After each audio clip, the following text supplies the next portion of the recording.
All right, I'm going to call the meeting to order at 6:02. I have one item to add. Nate and his colleague Carla will be joining us tonight to go over the report they submitted from the CIC. They will be joining us around 6:30. So I originally thought I'd put them in our board as the new A for board governance, but since they'll come on at 6:30 and they have a hard stop at 7:30, I'm going to ask that when it gets to be 6:30 that we pause where we are, go to them and let them do their thing, and then we'll go back to where we were when they finish, just because I didn't realize they had a hard stop until this morning. I thought that they were just going to be with us, so I'll add the New Solutions K to 12 Zoom visit with Nate at 6:30. All right. Krista's going to run through our meeting public comment norms. Okay, so we just asked if you, first for the Zoom participants, please make sure to stay muted during the business portion of the meeting, and during public comment, we'll look for hands that are raised and call on you one at a time, and we'll have somebody monitoring the screen for that. For both Zoom and in-person folks, we ask when you're called on that you please share your name and your town before making your comment so that we have that for our meeting minutes. Let's see.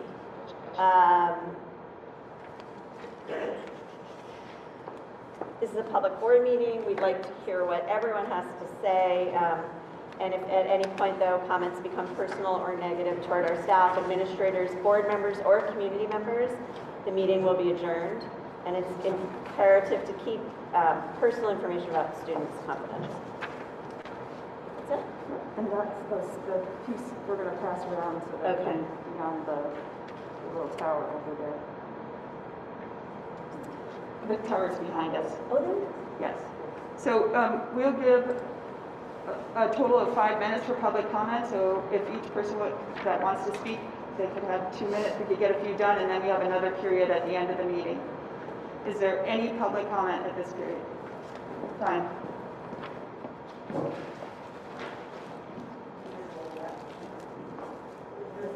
You can just stand up there. He's turning the camera. Hi, I'm Shauna from Bristol. The last time I spoke here at the board meeting, I talked about sexual harassment and updated policies and laws. I'm really very, very happy to see on the agenda today the board is going to be discussing the updated policies, so I do thank you guys for all your hard work in making sure that these get addressed quickly. But the truth is, me, just like anyone else, I've been angry. I've been very angry and feeling hurt because I feel like I'm not being heard. But I know people are listening, but I don't feel like I really have said the most important things. As I mentioned the last time, I have experienced this firsthand with sexual abuse as a child. The thing is, sexual abuse as a child can happen to anyone, anywhere, and it happens a lot. I don't know if you realize or if you really understand how much it happens, but it happens a lot. Over 50% of sexual abuse survivors have been sexually abused the first time when they were under the age of 12. And I say the first time because when it's happening to a child, it almost always happens more than once. It's not usually a one-time thing. Over 90% of those children personally knew and trusted the person that abused them. And the thing is, 60% of those kids don't tell anyone for around 5 years. So by the time they told somebody, the damage was done. It's a very, very complicated feelings that go through your mind when you are a child in that position, especially when you know the person, especially when they're family or a friend or a trusted adult or anyone, because you feel guilty and want to protect your friend, but you don't feel right because you don't like what's happening, but you don't know what to do and you're afraid to upset people. And there's so many reasons why kids don't report these things, but it is a real thing, and it's very hard. The only way that I was able to get justice for what happened to me is because of sex education in schools. My sister, when she went to kindergarten, my school where I grew up in Arizona, they taught us about sex ed every single year, from kindergarten till we graduated. And the first thing they taught us was about safe touching and about what that meant and about what are you supposed to do if someone does this or if you see this happening to someone else. And my sister in kindergarten learned about that. And then she came home and told my mom what was happening. The thing is, when you're a child, even if you do have the courage to speak, most people don't even believe you. The detective that talked to my mom, he said that she should just let it go and just give up, that a conviction will never happen. Because he said that people that abuse children intentionally target kids that are young, especially that age. I was 4, my sister was 6. Started when we were 3 and 5. And they target kids that age because under 5 is free. That's what the detective told my mom. Under 5 is free, meaning that even if they do tell you, which they most likely won't, but if they do tell you, they sometimes aren't even considered to be credible for testimony in court. So people will target children that they know. And especially if they have disabilities, if they have anything, you just think, oh, well, it's just a kid. You know, if they have issues with lying or misconduct and whatsoever, completely dismiss them. Because, well, who's to say it's just the boy who cried wolf? But it's not. It's not. Children are most often actually more credible than adults in court, but that's not the way it's always been. But anyway, my mom stood up for us and made sure that when these people didn't want to listen, she made them listen. Even when they told her to give up, she did not. And even though my testimony wasn't going to be enough on its own, because my sister was able to testify too, and we testified and we got justice. The worst part is, and what happens all the time, is the man that abused us, he was 16 years old, and he was being abused throughout his life. He was being sexually abused too, so he was a victim, and this starts the cycle. But because of education is how we can prevent things like this from happening over and over and over. And I've been so angry, like, how is this not being said already? But it's because people just don't know. You don't really know until you feel it in your heart, and something like this is so important. At a small age, you have to teach children at home and at school regularly, openly, and on a consistent basis, age-appropriate levels of sex education. It is so, so important, and I hope that none of you have had to go through what I've gone through, but I am telling you, it is important. And the only way our kids have a chance, because there's nothing we can do, if these things happen, we can't protect our kids from everything, but if we can just give them the resources and the knowledge so that hopefully, if it does happen, hopefully they'll be brave and that they'll come forward. And hopefully, my God, hopefully that if they do talk to someone, that person will listen. Because if they don't, they have no chance. The Vermont state laws have changed recently, same with the sexual harassment, and now they are saying that we need to incorporate this into a regular part of our education. And yes, parents can opt out, but I would urge any parent not to, because it's not just about the birds and the bees. That comes later. But under 5 is free is never an acceptable thing to think of. It's never okay to think that that's our children. And I am so proud of people like my sister. It's people other children that I know that have had this happen, that they spoke up, because it takes a lot. One boy that I know has been bullied because he spoke up. People are saying that, oh, well, now you're a snitch or a tattletale or whatever. It's like, that's not fair.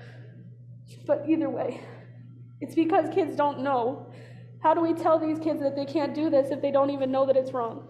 Or if it's happening to them? Anyway, the Vermont has a policy advisory committee that by January, they are going to be putting out more resources to help schools. to provide this type of education, to provide things at age-appropriate levels from K through 12. And I would urge everyone as a community, as parents, as teachers, as anyone, make sure that it should not be taboo or awkward to talk to your kids about sex, about their bodies. If it's taboo and awkward, it's because you're not talking about it enough. You don't need to tell them everything, but you need to be there and make sure they're not ashamed, because the shame is what keeps kids silent. The shame is what keeps abusers happy and keeps them targeting them. So you have to make sure that they are safe to talk to you and to talk to any adult, because nobody should have to fear that that adult is the one that's going to hurt them. We have to instill trust in our kids, because the second they're abused, their trust is gone. It makes it really hard to trust adults again when you go to an adult and they don't help. So I just hope that no one else ever has to go through this. But I just want people to make sure that it's easy for the kids, because it's hard enough as it is.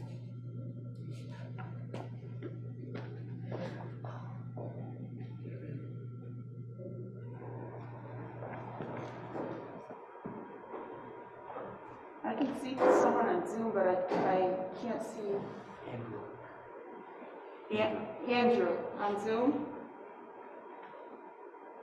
Hello, yeah. I just have Andrew Furch from Lincoln, Vermont.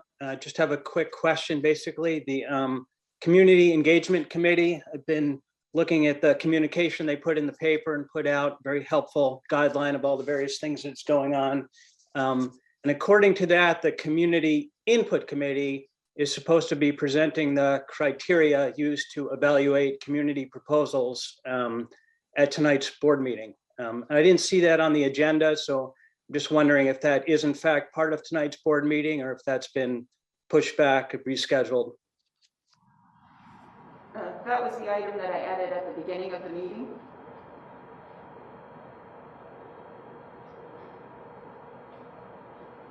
I'm not sure if you heard that.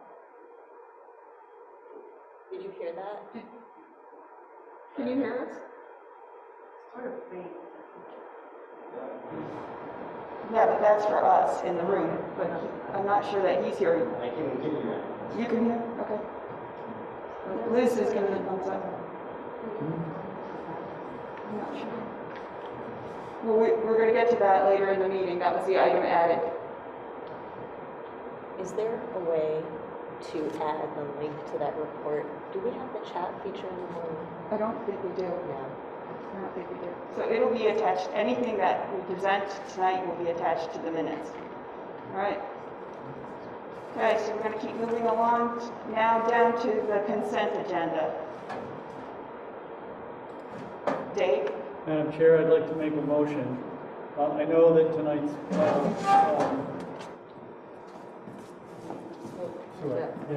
I know that tonight's agenda is full and we have a lot of discussion. I did not have the time to read the 20 pages of the proposed sexual harassment proposal policy change, nor did I read the current policy. And what I would like to do is I'd like to move that this item be moved to the action agenda in our next meeting, and that we be provided with a highlighted version of the proposed policy that shows the differences between current policy and the proposed policy. So you're asking to pull that item from the consent agenda? Yes, in order to place it on the next meeting's action agenda. So Dave's motion is to pull item D from the consent agenda. I second that. All right. Hey, Dawn, I'm so sorry to interrupt, but the last time when we had asked about doing an agenda change at the last meeting, you had advised that that could only be done if it's the first business said, that you were not able to do any type of an agenda change at any other time unless it was the very first thing brought up at the beginning of the meeting. So I just wanted to clarify what the rule actually is, if it's allowed or not. So I can add items as board chair at the beginning of the meeting. The board may take action on any item on the agenda, to table it, to put it aside. They can make that decision, and they own the decision, and it comes back. So if there's a motion to table an item, first to pull it and table it, and there's a second. So now, is there any discussion around pulling and tabling the item D on the consent agenda? Krista? Yeah, so maybe, I was just looking at your note, share notes down to see if it was in here, but I don't see it, but I think, and maybe you can clarify for us. I remember you talking with me about this a little bit, that we needed to take action as a board to bring this policy up to compliance based on the law, but that we had already adopted it, or can you just explain why it is on the consent agenda and not in our regular agenda for discussion? So back in September 20, we looked at it and approved it for posting. So that's the first step. When you make a policy change, you first look at it and then approve what the document is for posting. So we did that step, and there's a certain time period that it has to be posted so that the community, the public can see it, and then you adopt it after that. That allows for, if there's comment about it, after the first time, after it's posted, people can see it and bring comments. Unfortunately, this policy got approved for posting, but didn't make it to the next agenda because of the amount of work we had. It just fell through a crack. So when it was brought to my attention, then I put it back on the agenda for the last part of the thing. Now, Dave's point is that he would like more time to see the difference between before and now. And Sandy has seconded that to discuss. So if you have another thought or a question, you can ask that question now, and then we'll take a vote. Steve.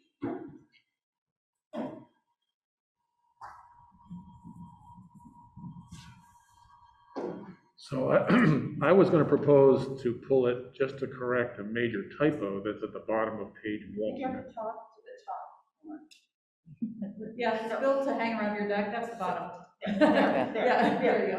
Talking to the strap? Yeah, yeah. Okay. Yeah, so I was originally going to make a motion to pull the article because there's a major typo at the bottom of page 1, just to correct that. I did also notice that it seemed to have been posted in September of 2020, which I thought maybe that was left over from some other, copying it from some other board's action or something, but we actually looked at this in 2020.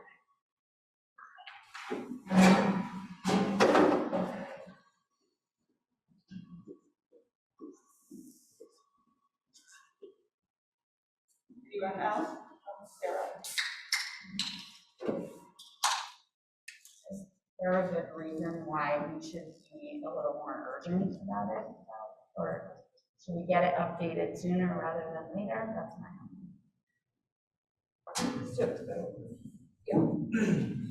Yeah, I had that same question, like, are we out of compliance? Yes, you are, there's nobody else to say. Excuse me, you're out of order. You are out of order. Okay. You are out of order. Please stop. So this is a required policy. And what you see in here, aside from the typo that Steve pointed out that doesn't need to be corrected, is verbatim the language on the VSBA all policy website. And this doesn't replace the bullying, hazing, harassment policy. This is in addition to that, specifically to Title IX investigations.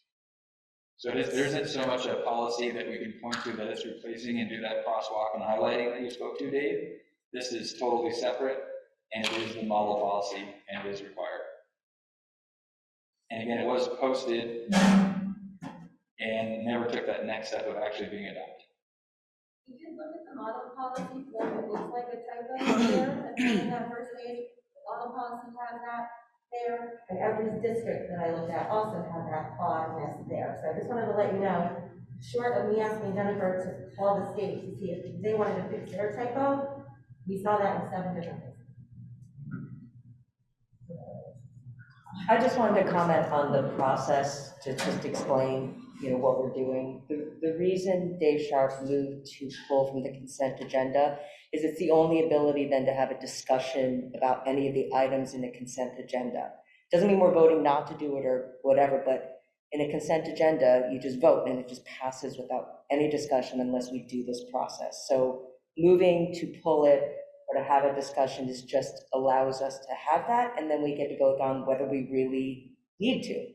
And so hence why this discussion, it was helpful to hear that this is basically the Raven language from 2020 that we just have, it seems have failed to actually follow through and adopt. So it's been helpful for me to understand the history since I wasn't here.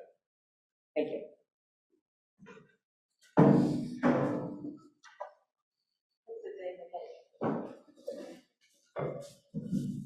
So thank you very much for the discussion. I appreciate it, and the clarification from the superintendent. This is the kind of thing that bothers me about the consent agenda, that you couldn't even ask these questions without moving to remove it from the consent agenda. So given the discussion that we've had, I'd like to withdraw my motion. I would also move to second that.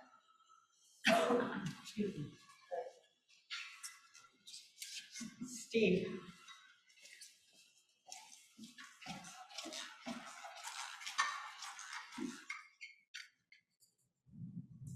So I'd still like to pull it to correct the typo.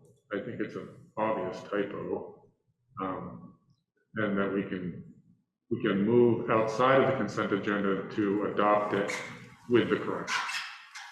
You could make the motion to pull it again and make the correction, and then with a second, and any further discussions needed, we could talk about it, and then you could say, okay, we can put it back in and move it as a whole.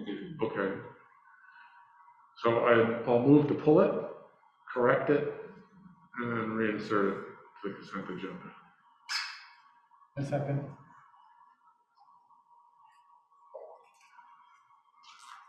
Anyone unclear? Is it today, tonight? Tonight. Consent agenda? I believe that's your intention. Correct, Tonight's yep. consent.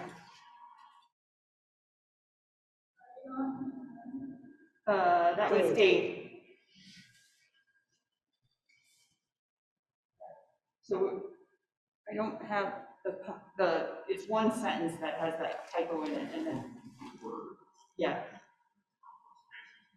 Yeah, so that correction will be made at the bottom of page 1 to actually have the words in there.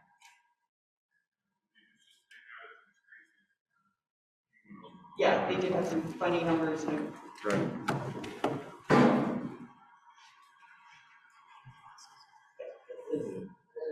Space. So it's the last sentence on the first page to be corrected. Of the recipient. Yeah, okay. So, Chris, did you catch that in a minute? Okay. All right. So we had a motion and a second, but we didn't vote. So was everyone in favor of pulling it? Yes. Yeah. Okay. All those in favor? All those in favor of pulling it? I'd also recommend not letting your cat in when looks like a cat might have stepped on the keyboard. What's that? Looks like a cat might have stepped on the keyboard when someone was typing. Oh. I end up I'm with, sorry. so. Any opposed? Keep your cat. Any abstentions? Okay. All right, now to the correction and then put it back in. So we're back to the original consent agenda. Is there a motion to approve the consent agenda A through D with the D correction? So moved. Steve? I'll second. Andrew? All right, all those in favor of approving the consent agenda, please say aye. Aye. Zoom people? Thanks for using your cards, Liz. Yes. Any opposed? Any abstentions? All right. We have about 3 minutes. Is Nate on? Looks like we're gonna go right to Nate at our 6:30 stop. I'm wondering if, Patrick, could you pull his report up as a screen share so that the folks who are in the audience who don't have access to it, or maybe there's some other way, but I don't think we have the chat function to just put the link in there. Just wondering what way we can get people not with us to be able to see it. Or Nate is in the Yeah, he's audience. looking for Zoom. I didn't see Nate yet. Oh, that would be the way. If Nate's on, Nate will just share it when he joins us. That might be better. Yeah, so me and Carla do, there's a 6:45 items, and we're gonna be on At at 6:30, 6:30. just in Okay. case you're ahead of schedule. All right, well, they're not here, so we'll just keep going. They're not here, so we're gonna keep going till they get here. The next under executive limitations monitoring was an update, the financial report. That was included in the packet. Are there any questions?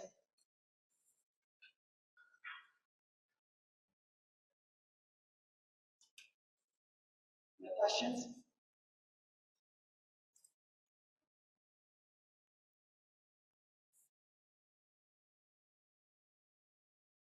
All right. Our next item might take a while. B and C are gonna take a little while. We might be able to work on D.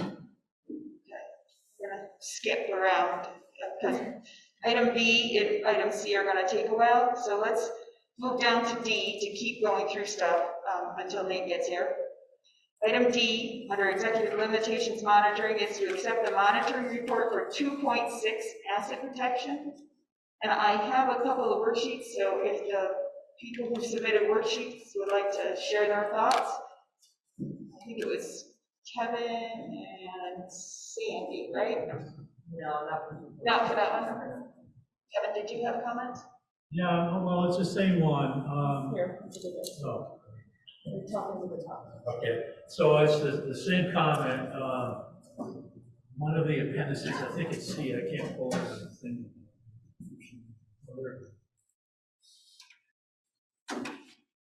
So appendix C, and this is just it may be a big net of mine, but it doesn't adequately cover maintenance and safety inspection reports. I mean, there's been some great progress from the previous year exhibited in this current report, but there's still not a comprehensive asset management plan going on here. And I can see even in the capital plan, there is an item in fiscal year 24 to purchase a work order system, but nonetheless, there's still work that can be done to have better control and demonstrate. The thing that bothers me is you can't demonstrate total understanding of all your assets given the piecemeal. It's a recurring comment.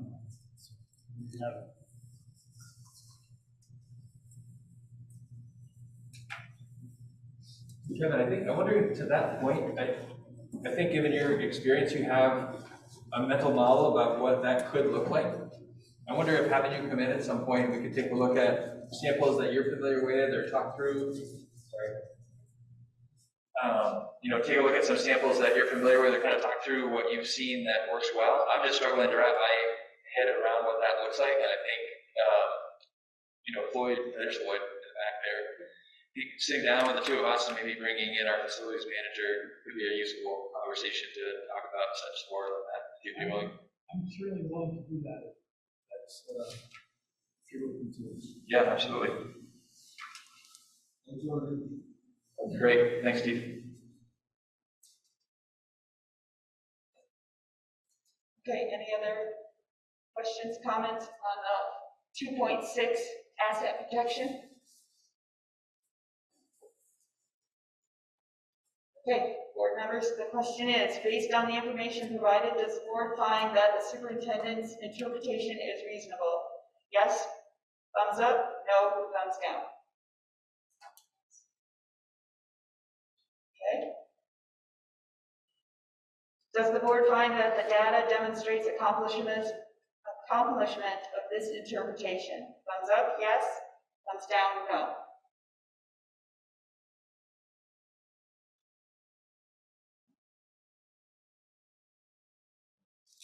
All those in favor of accepting the monitoring report for 2.6 asset protection, please say aye. Aye. Any opposed? Any abstentions? Right, the motion passes. And Nate and Carla are on.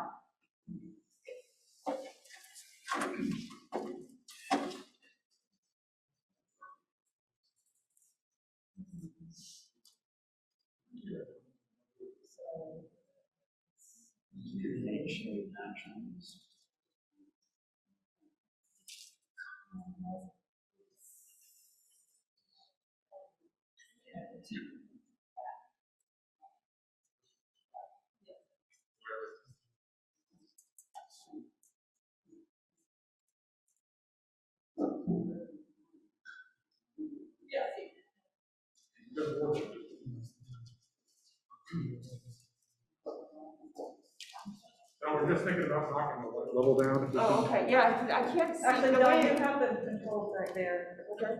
I can't see the screen. If you just hit one, you'll get, yeah. Oh, wow. Oh.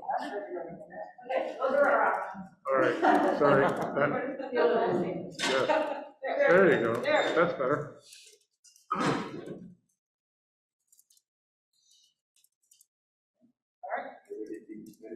All right, Nate and Carla, are you there?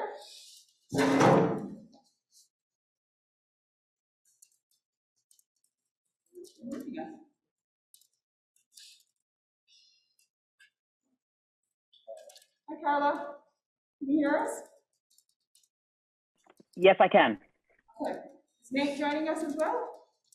I believe he's on the call. Okay, welcome. Hi, good evening. Hello. Welcome. We're trying to get a screen share up so the people in the audience can see what we're talking about. Okay, great. Let me know when we're ready to get started. Go ahead. What's that? Say that again. Go ahead. All righty then. It's good to be back with you all, and we're excited to share with you both an update on our work so far, and the main attraction tonight is to share what we think is a really good and thoughtful work done by the Community Input Committee. So excited to do both of that tonight. So I don't know whether Patrick or Don, if you want to make any introductions or set the stage, or I could just jump right in.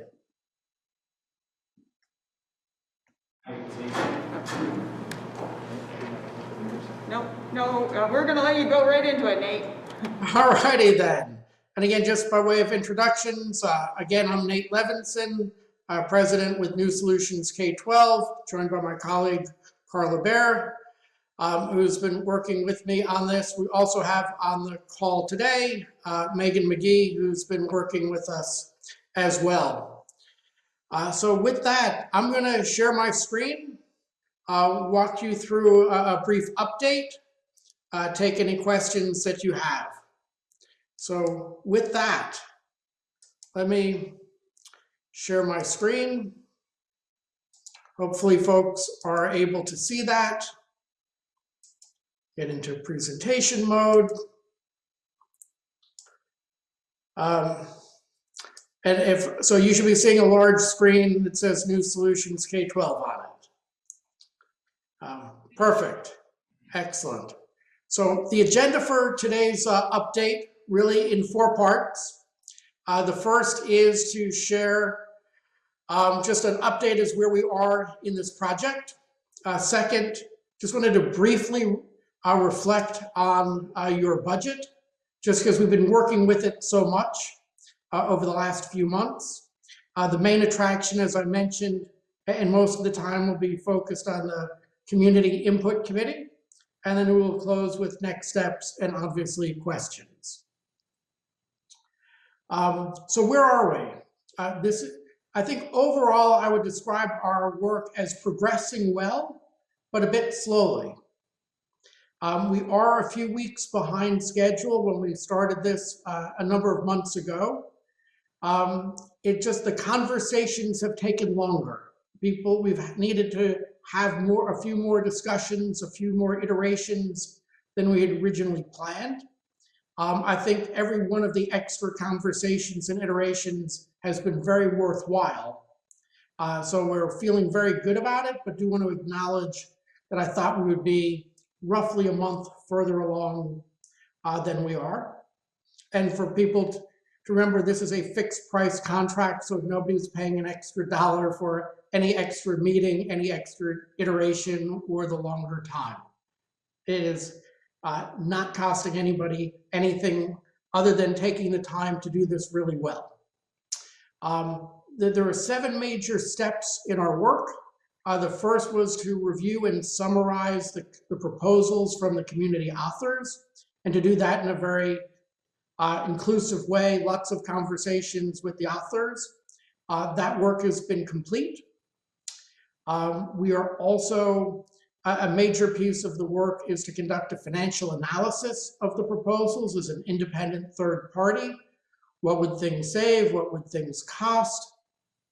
I feel we're making a really good headway. We're about 75% complete with all the analyses, and there are quite a few, but as I said, 3/4 done, and we foresee no challenges in getting the last quarter done.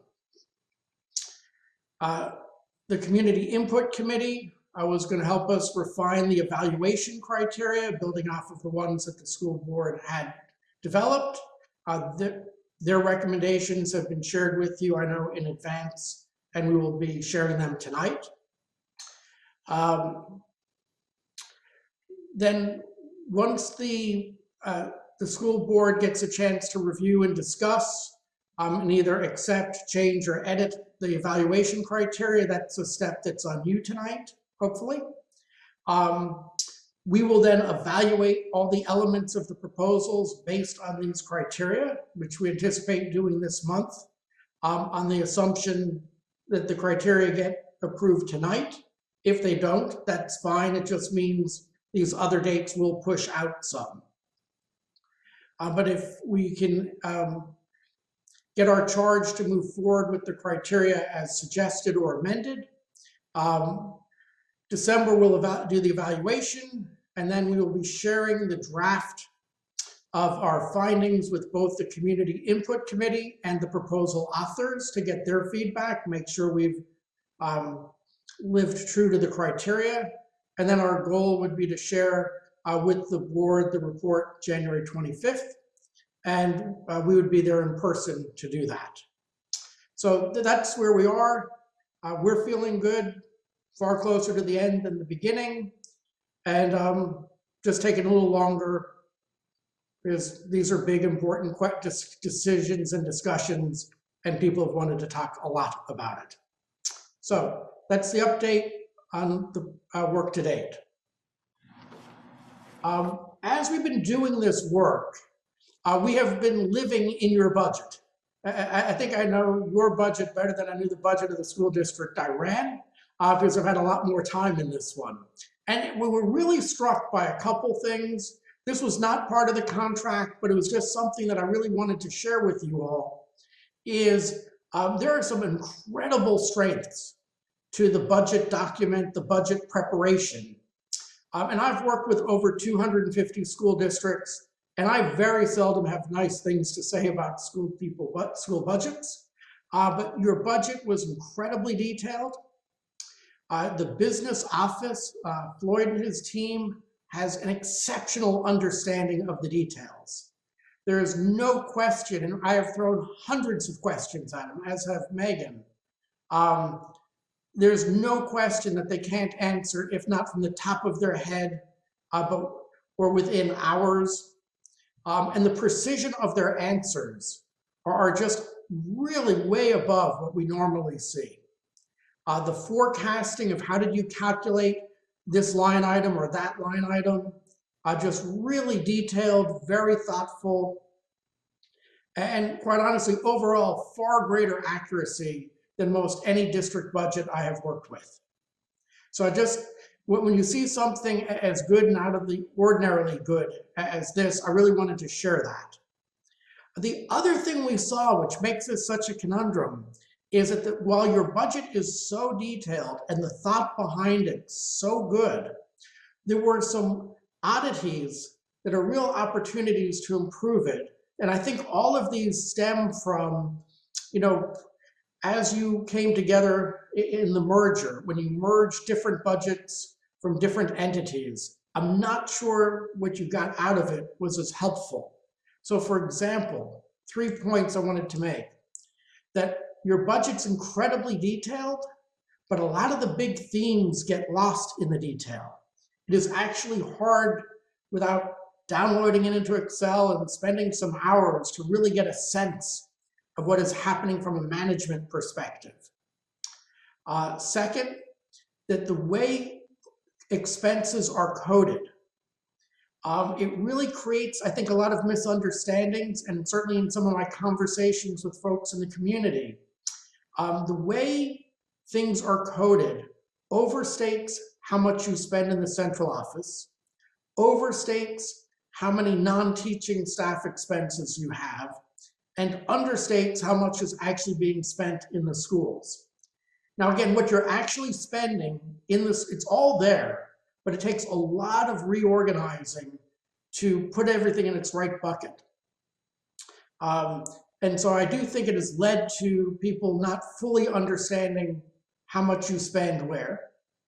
And lastly, as I said, while the accuracy of the forecasting was really, really good, it was also somewhat opaque, meaning it just wasn't obvious what assumptions were included in the forecast. And like when we asked, I really liked the answers, but if I hadn't asked, it would have been hard to know. So with that, some great strengths and some historic practices that kind of made it less than enlightening. We have shared with Floyd and the superintendent a reformatted budget. We didn't change any of the numbers, but we really reorganized it quite a bit in a way that might be clearer, more helpful to a school board, more helpful to community members. That wasn't in the contract, but we really were more than happy to do that. It made our work going forward easier anyhow. And just wanted to let you know we've done that, and use it if you like, don't use it if you don't like. But an observation from spending a few months living inside your budget. So that was the second topic and the second preamble. And now I want to move to the primary topic tonight, and that is the recommendations from the Community Input Committee for how we will evaluate all the proposals for how to deal with facilities and declining enrollment. As a reminder to the board and anybody listening in, the goal of the Community Input Committee, just reminding people what it is and why we have it, was to help establish the criteria for thoughtfully evaluating the different elements of the proposals. We have multiple proposals, and you can't say something is good or bad or really good or really bad unless you know what the goals were. And we know that the board shared a number of criteria for when you asked for the proposals from the community. I know that when I reviewed them and Carla reviewed them, they were thoughtful but broad, and I think and subject to a lot of interpretation. So we wanted to add, the biggest goal for the Community Input Committee was to add greater specificity to the goals and priorities that you had already set. If need be, to help prioritize the evaluation criteria. And the CIC, the Community Input Committee, will be a sounding board to review our report. And we really wanted to make sure that the community's priorities were at the center of all the discussions. And we were hoping to come up with 5 to 8 criteria. You'll see the list is a little bit longer than that, and we're okay with that. And just wanted to acknowledge that the board is not making the Community Input Committee is not making a recommendation on which proposal best meets the criteria. That's up to my team. They're not doing the evaluation. They weren't asked or expected to revise the proposals. They were really to help us know what was important to the community, and so we could reflect that in our analysis. Our sense is, with one footnote, I thought the Community Input Committee did an incredibly good job. We had hard and honest and civil conversation, a lot of back and forth. I do think it reflects the thinking of many, many folks. I want to acknowledge up front that there's one footnote that we're going to share with you. There was one area in which it was very hard to get consensus. And also that overall, and again, this is not entirely surprising, it's not entirely surprising that they do reflect more of a tendency to maintain what you have. You have a lot of community members who are happy with what you've got. And so there is a bit of a bias towards making sure that what you have doesn't go away. And the other thing to remember, as we are evaluating all the proposals with these criteria, we are evaluating each individual element of each proposal. So, this particular element does very well based on criteria 1, 3, and 5, and not so well on these other criteria. And I just wanted to make sure people knew that we're not giving a grade to individual proposals. We're really just analyzing each aspect of every proposal against these criteria. So, and Don or Patrick, did the committee get an electronic copy of the criteria that we had shared with you? Yes. Okay, great. So it may be much easier for board members to read along if you happen to have that with you. I've also got them up on the screen.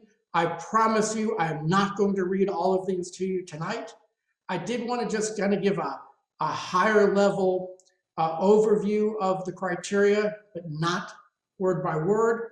The first, and these are in alphabetical order. These are not, the first simply said, make sure that your students have a lot of academic and enrichment options at all levels, meeting the needs of a wide range of students and a wide range of interests. This really said we want to meet the needs and interests of all of our kids. And that had very strong support across the board. When it came to class size, I think the idea of maintaining both class sizes that are reasonable, but reasonable being defined as what you are used to today in most of your classes, in most of your schools. People were not pushing for dramatically smaller classes. They were fearful of significantly bigger classes. And they also had a very, I thought, thoughtful understanding that these are going to be averages, and being a small district with maybe just 1 or 2 classrooms at a grade level, that sometimes you'll have a class that's a little bigger, you'll have a class that's a little smaller, but they shouldn't be much bigger or much smaller. And again, that seemed reasonable to us. The third one was on finances, and the committee recommendation was to keep any future tax increase roughly in line with the term that I call school inflation. School inflation is the cost, the increases in the typical elements of a school budget: salaries, insurance, bus transportation, etc. It really said, as those costs go up, the budget should go up. And it definitely reflected the idea that from the committee that the schools were an investment in your children, in your community, and in the future. We will have a footnote on this one in a moment. The committee also, number 4, wanted what we called flexibility to respond to changes. And I know I've talked to the board about this before, is that you have a lot of unknowns. Part of the reason there are so many different potential proposals going forward is people have different crystal balls. Is enrollment shrinking? Is it going to turn around? Is it going to grow? Is the state going to give you more money? Is it going to give you less money? Given those uncertainties, people wanted a criteria was to not lock you in on day one to things that couldn't be changed in the future if waiting for more information could be helpful. And again, we need to balance that with being frozen. But they definitely acknowledge the uncertainties, and to the extent a plan leaves latitude for changes as those uncertainties become clearer, that was a goal. I think the number 5 was a really important one about grade configurations. At the elementary level, trying to limit multi-age classrooms to 2 grades. And at the secondary level, really ensuring that middle school experience with students, that the middle schoolers have as many peers as they currently do, to the extent that the enrollment allows. What I mean by that is the committee did not want to see middle school, the cohorts getting much smaller.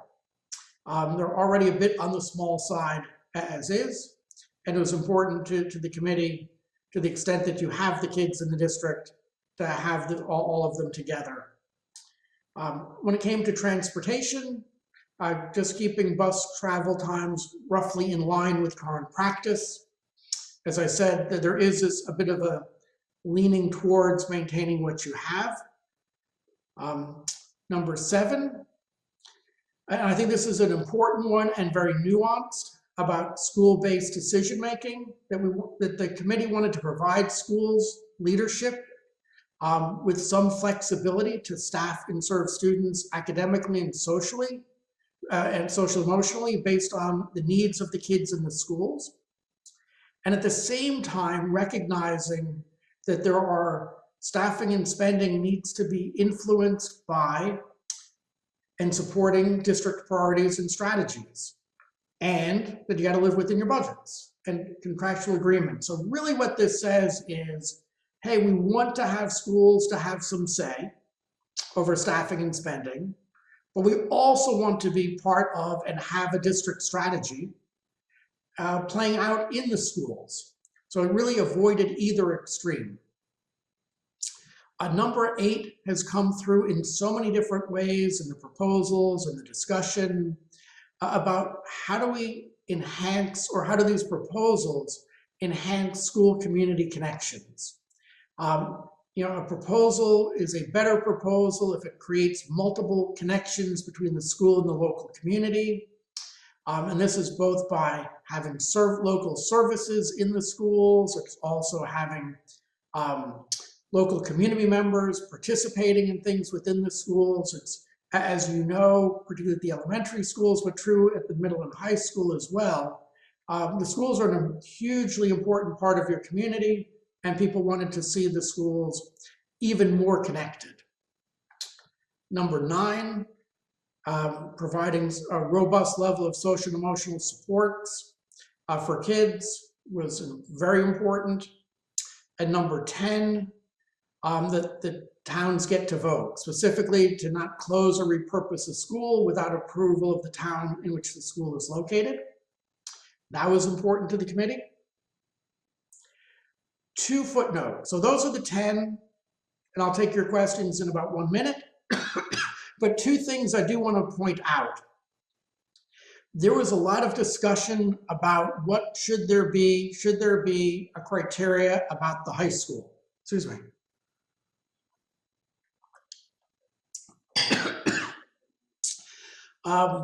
And what was very clear in the conversation, and this had come up in a lot of community conversations I've had prior to this as well, is there really were 3 different thoughts. And each of the 3 thoughts had a strong base of support.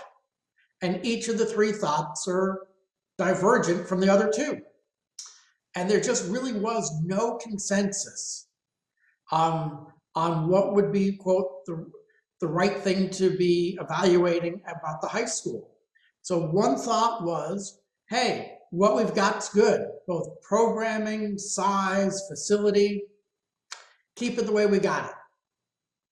Others felt, hey, the facility is just in really bad shape. It's not up to what it needs to be for 21st century education, for what we want for our kids, and a good proposal would do something to dramatically improve the facility, which is very different from the first thought. And others really felt strongly about having a priority to have more kids in a grade level so that there could be more courses offered, more social interaction possibilities, a wider range of options and supports for kids. And as I said, no one of these, it was like a third, and a third. And so you will see there is not a recommendation from the committee related to high schools. And lastly, and this is something that Carl and I are suggesting that did not come from the committee. So if the committee is thinking, hey, we didn't talk about this, that is true. I mean, we did talk about it a bit, but the committee did not know we're making this recommendation tonight. It's something we thought about as we were preparing for tonight. As I said, I think the committee's criteria are very thoughtful. There's really nothing in there that would have made me uncomfortable as either a superintendent or as a school board member. But I do think that the financial criteria 3, is premised on the idea that it's a good idea to invest in the schools, that it'll pay off in many ways. And yet, as I have reviewed past school budget votes and your failed bond votes, it's possible that the Community Input Committee might have been more willing to fund future increases in spending than others in the community. So we are not suggesting to change their recommendation, but if you wanted to ask me, Carla, and the team to kind of do 2 analyses around finances, one as written and one that said, hey, let's keep the future increases in equalized per pupil spending in line with what we've had in the past. Meaning we're not going to spend less per pupil, we're going to continue to spend more like you have in the past. But that's a slightly different criteria than the school inflation criteria. And so based on your last 5 years, you have the equalized per pupil spending has been going up about 5% a year. So that's what 3B would come to. Let me pause there. I'll do the last slide, then I'll turn them all off. And just to remind you what comes next is we will move on to do the evaluation once we get these criteria finalized by the board. So let me stop sharing, and happy to take any questions about the process overall or the criteria in particular. Do board members have questions? All right, just a minute, Nate, let me get.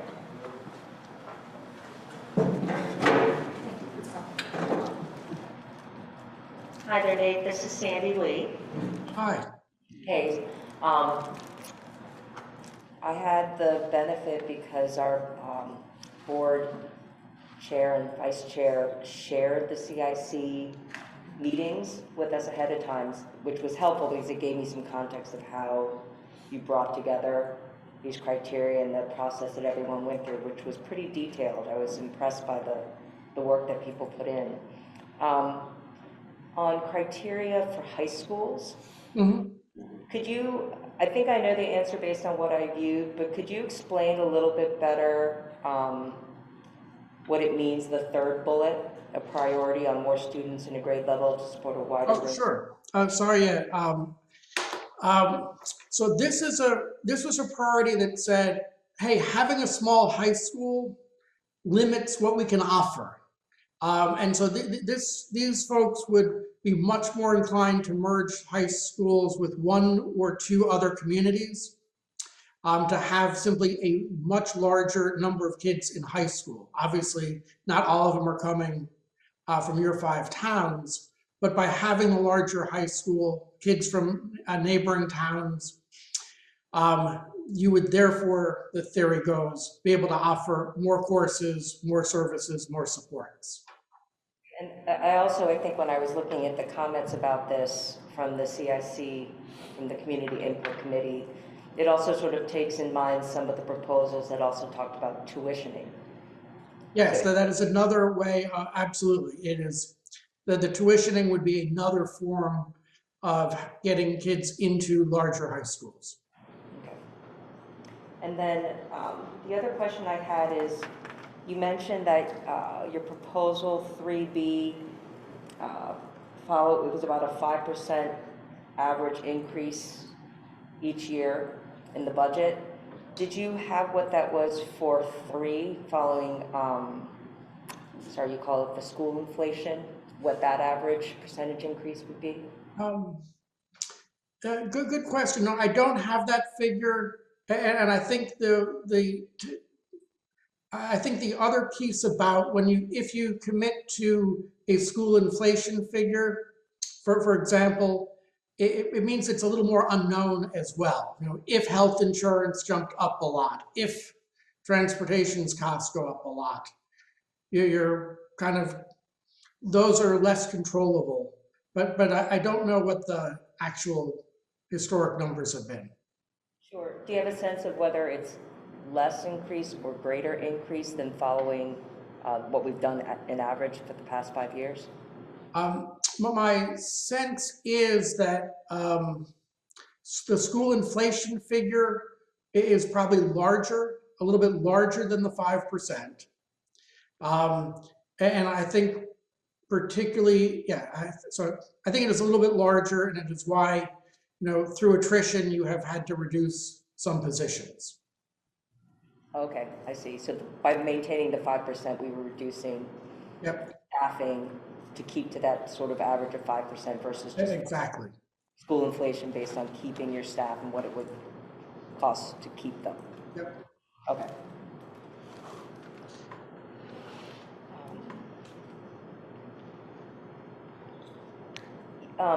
One of the things I thought was interesting in watching the meetings is the different needs that are raised for elementary, K through 6, and then secondary, sort of middle school, high school. Do you feel that the criteria sort of span all of those, because their needs are different, and do you feel like they cover the whole breadth of K through 12? Yeah, another great question. We did spend a lot of time on really, the goal of this was to make sure that Carla, myself, and Megan really know what people were wanting, so we can evaluate it appropriately. And so we were constantly asking and checking, does this mean just the elementaries? Does this mean just the middle school? Does this mean just the high school? Does this mean all K to 12? And so I do think that in our discussions, we really probed, and some of these are definitely K to 12 and others are much more specific to elementary. I think the wording in the document attempts to reflect that, and I'm positive that our understanding reflects that as well. But we did spend a number of going back a second time and even a third time to make sure we had which levels it applied to clear. Thank you.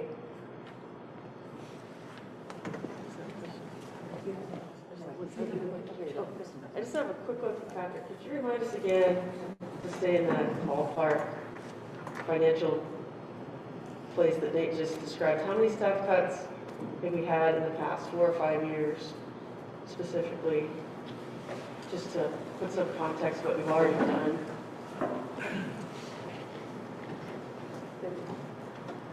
Toya and even a team of others can help contribute to this. I'm thinking in a typical year over the last 4 or 5 years, we're probably in the 3 to 5 positions each year we've had to reduce to be at that 5% or so increase for equalized people that I think Nate was talking about. Does that seem like what everyone's understanding is? 3 to 5? Dave was next. So Nate, I'm intrigued by, Dave Sharp here, I'm intrigued by your comments about getting more pupils in the high school by getting students from neighboring communities. So we do have a neighboring community that is searching for a home, and that's Ripton. Was there any talk about Ripton being, no, we would provide supervisory, superintendent and central office functions to Ripton, and they would provide high school students to us? No, that did not come up in any of the conversations and was not in any of the proposals. Thank you.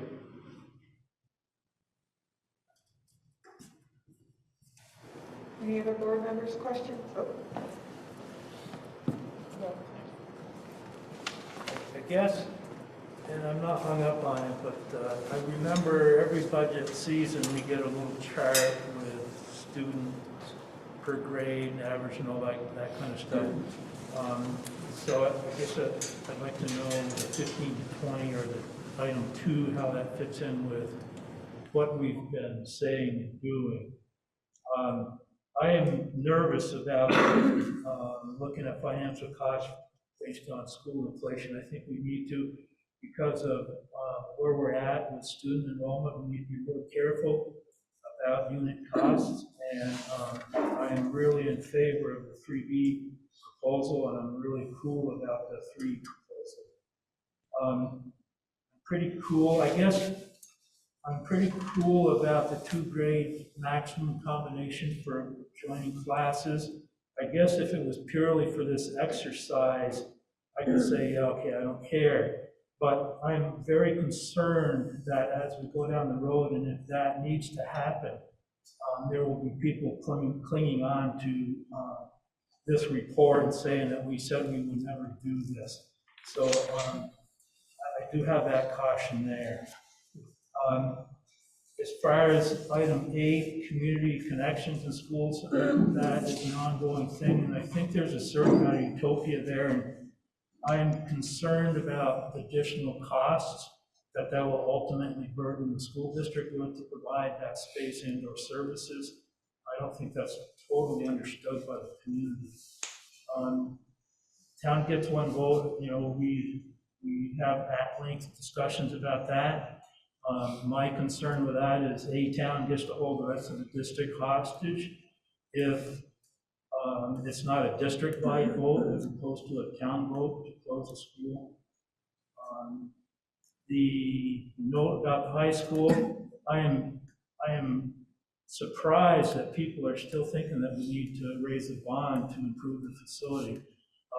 For a couple of reasons. Is the last 3-4 years now, maybe at least, there's been some tremendous activities going on over there to improve that facility that are just amazing.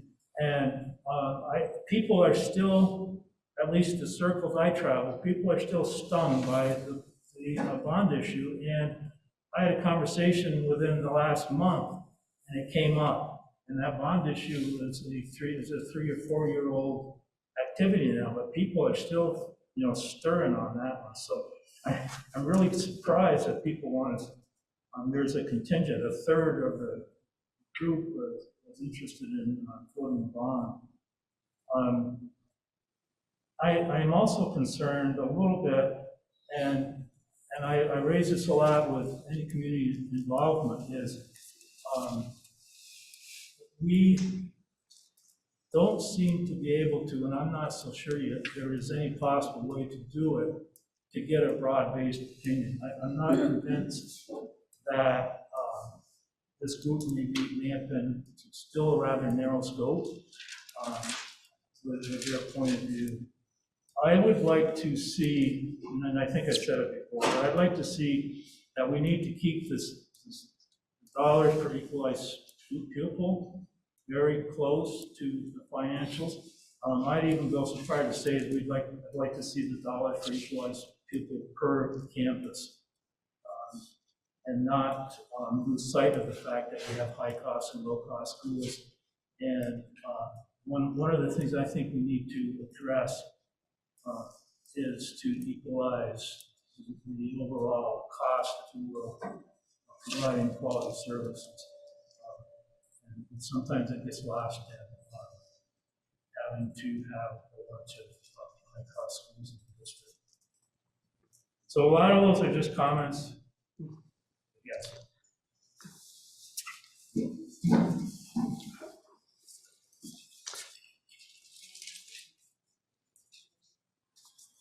So Liz, do you have any comments? Liz Sayer? No? How about Erin? She's disappeared. No comments? And Brad?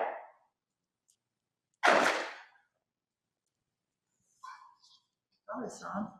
I'm good. You're good? Yeah, I'm good. Okay. Crystal? Thanks. Thanks, Nate and Carla and Megan, for the work and the presentation. I really appreciate it.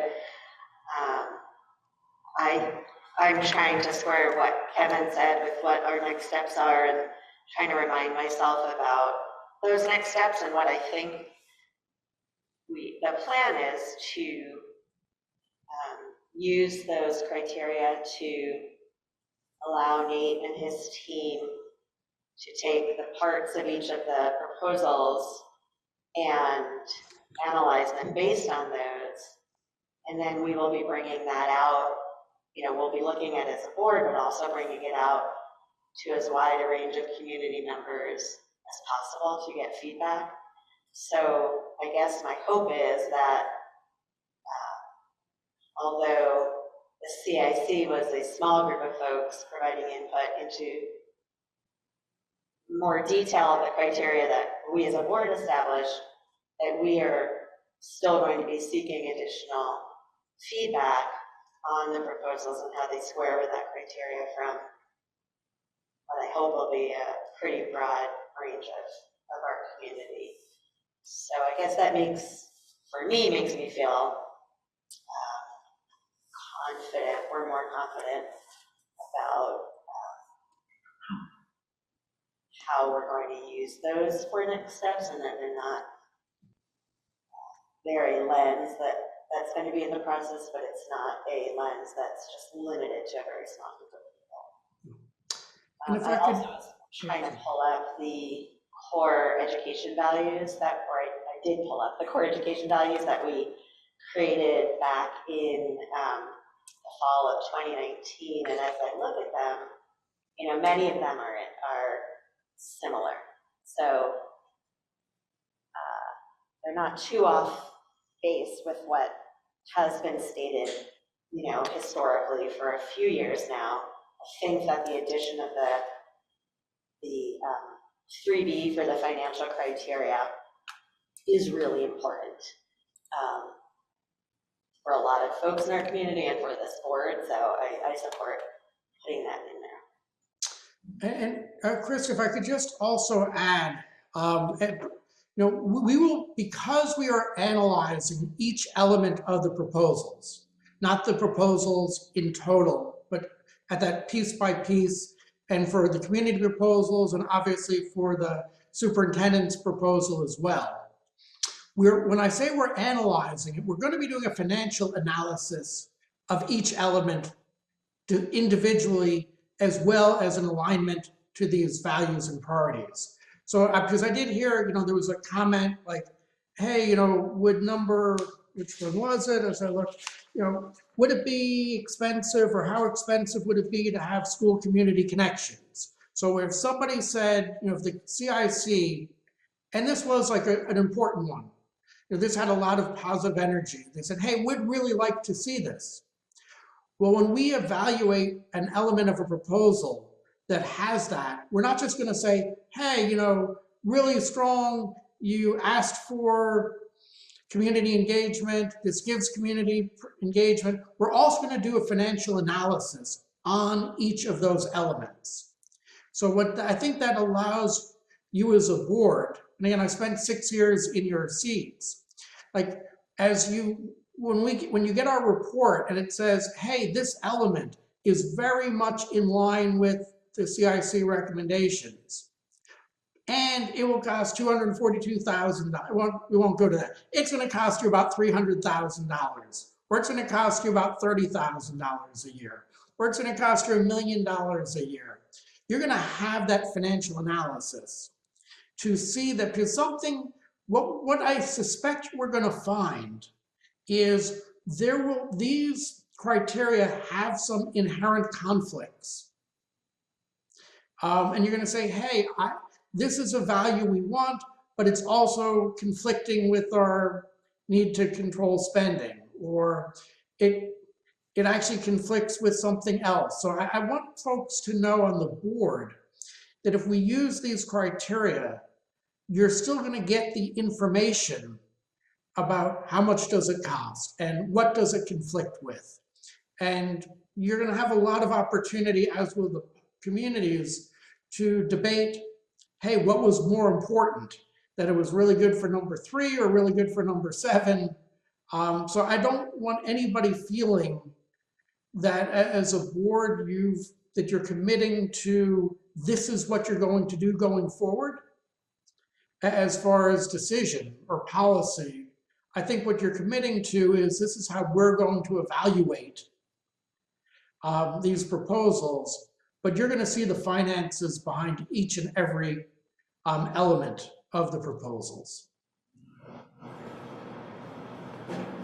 And we have also promised one last thing, that if we saw things that would get you to these goals more cost effectively than what any of the authors, community, or superintendent suggested, if these are the places you want to go as a community, and from our experience, we can suggest an alternative, we're going to give you that as well. So I just don't want people to feel like they're being locked in tonight, because that was not our goal.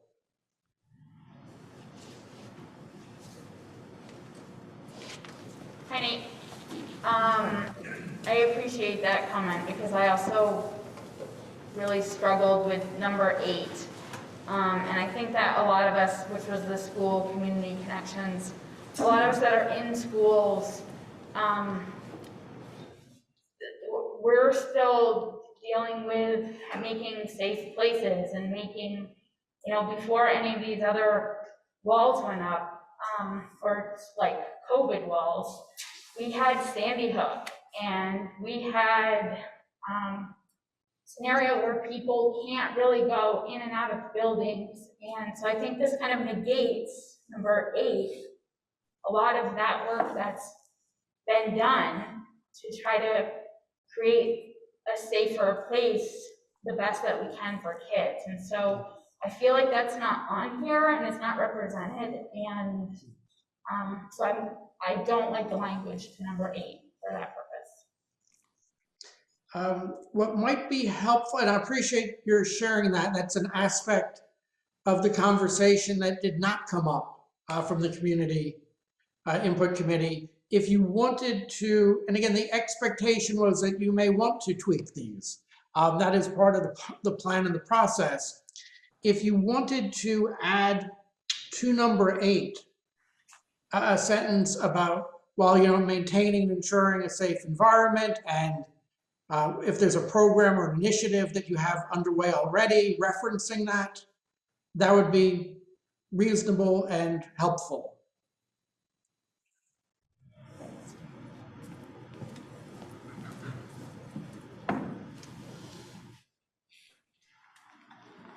So Nate, just curious how you might suggest resolving the high school dilemma. Curious if those, I understand, I think your process here where each of these measuring sticks is going to be sort of given, a grade in each of the proposals. So the proposals won't be sort of graded overall against the whole body of these. Yep. But as you said, each aspect will be weighed against each criteria. So we'll sort of see what the strengths and weaknesses of each of these proposals will be. does it follow that it might make simply more sense to add those 3 bullet points as criteria? Yeah, and I think that makes a lot of sense. I think we're going to do that anyhow. You know, those seem to be the 3 thoughts that have traction in the community. We can definitely evaluate against all 3 of those. That'd be an easy thing to do and probably a helpful thing to do. I think I might suggest, because I was going to ask, you know, before Sandy asked, if that last bullet point had to do with tuitioning kids or combining high schools, which I know a lot of proposals actually, you know, they include those sort of aspects. I think just to reduce some confusion, we might want to be a little more direct about that. So let me put a counter thought out there. So I do believe that the goal is to have a larger group of kids in high school so that there can be more offerings and supports. So I would just be cautious, like if that's the goal, there may be, what do they say, 32 ways to skin a cat. There may be multiple ways to get you there. So I think that I would just be cautious about not getting too specific about how we do that. Now, if the wording is unclear, that what we're really meaning is we want to have more kids in high school in some form, or our kids going to high schools that have more kids. I think tweaking the words to make that intent clearer would be helpful. But I would caution against hardwiring in a solution on how to do that. Well, at least that's what the CIC's goal was. I can see the fine line you're trying to tread there. I'm wondering if instead of plugging in a solution, we might say, for example. Yep. You know, just so that people who aren't maybe as nuanced about this as you might expect could at least pick up on what sort of general direction that is going. I think that'd be fine.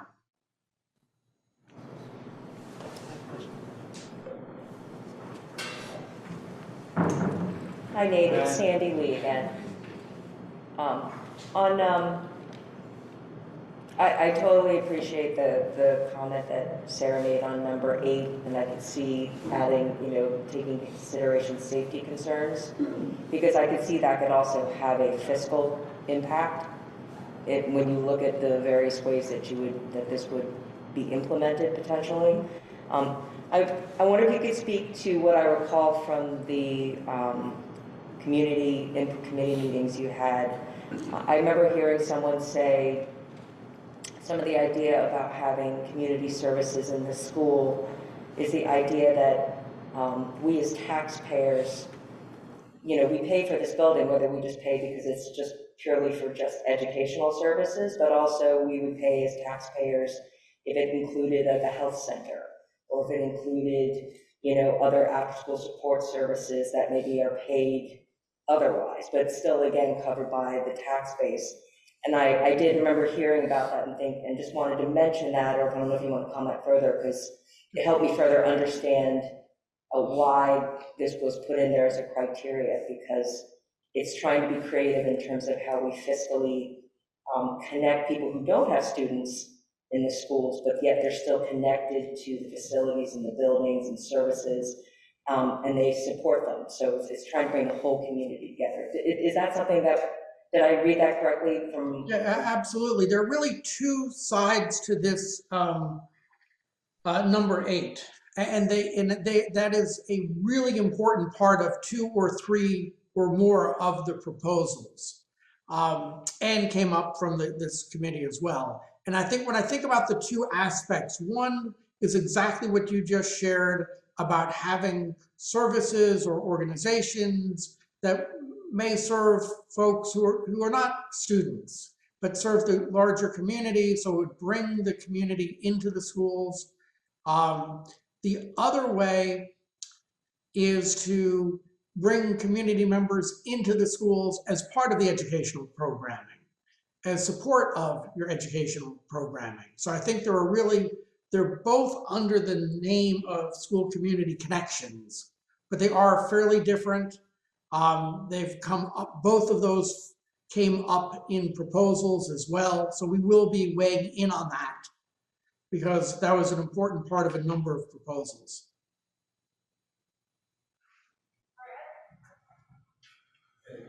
Brad?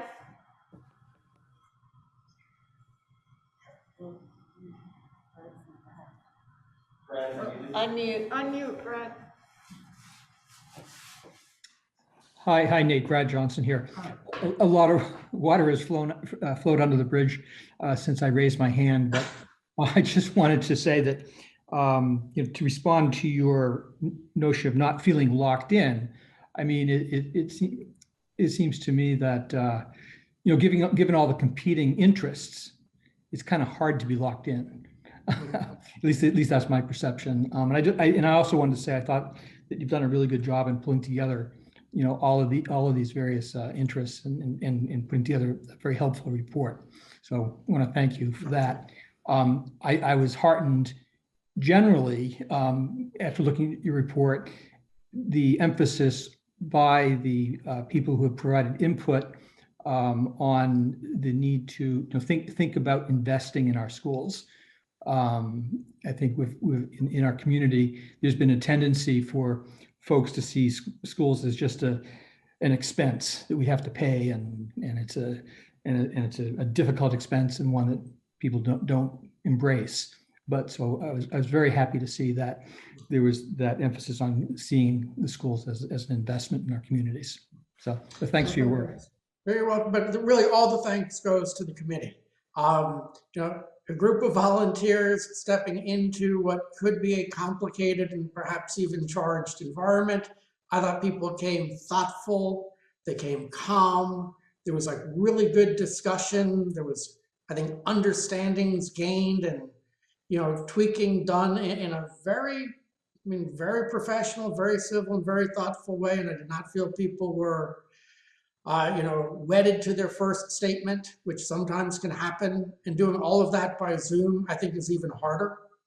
So I really, really appreciated the energy and civility and thoughts of the group that came together. And that I know we had community members. We also had, obviously, building principals, which is an awkward place for them. I just want to say that up front.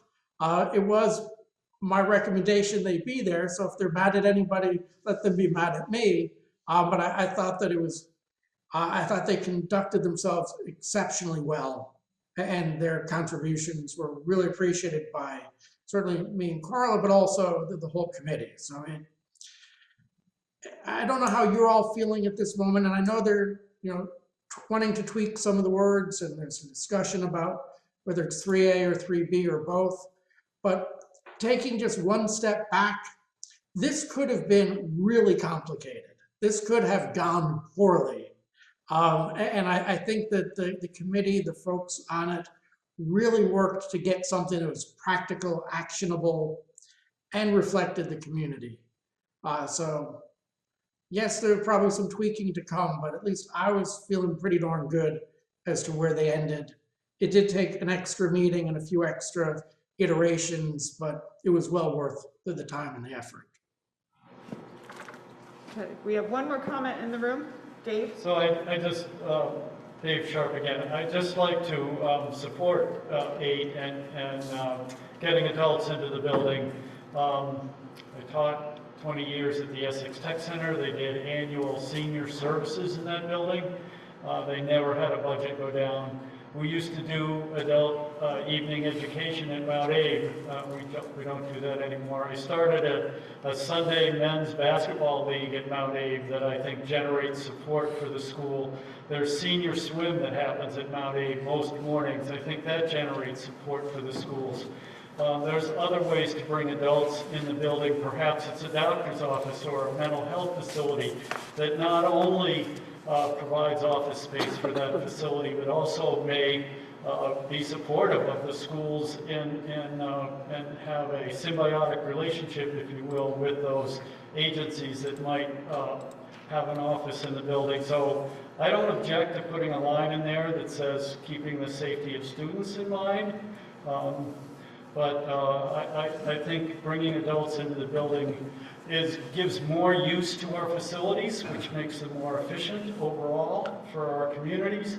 It brings support for our schools into the voting booth, and that it's a really good thing to find ways to bring adults into our school buildings. Thank you.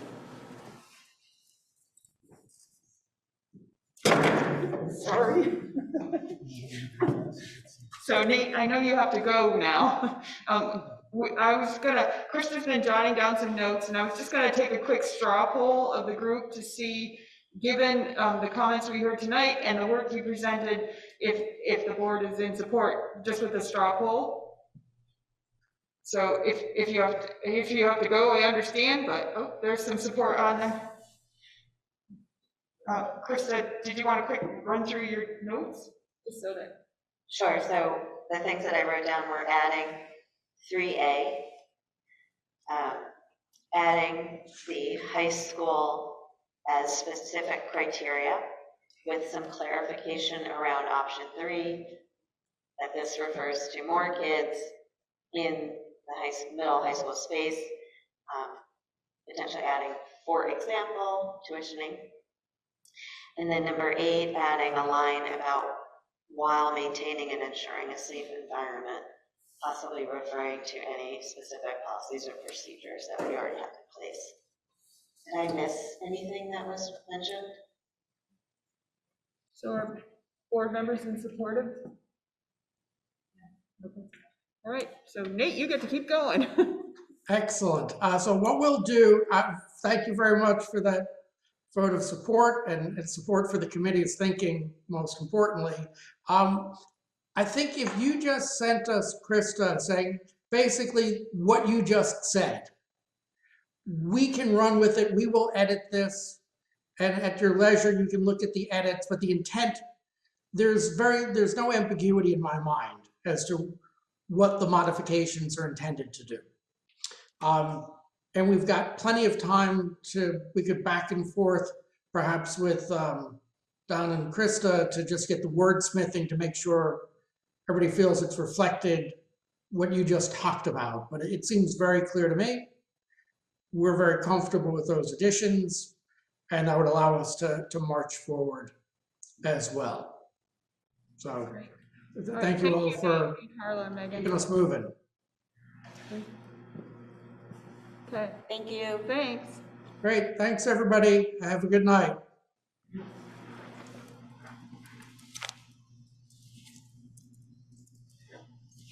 All right, back to our agenda. So now we're at, we finished with D, so now we're at item B, supporting student social and emotional learning. So. Yeah, and I'll set the context for this a little bit. So I think a couple of board meetings ago now, the board directed me to bring an update at this meeting on what's being done, in particular at Bristol and Mount A, following the events that surfaced there.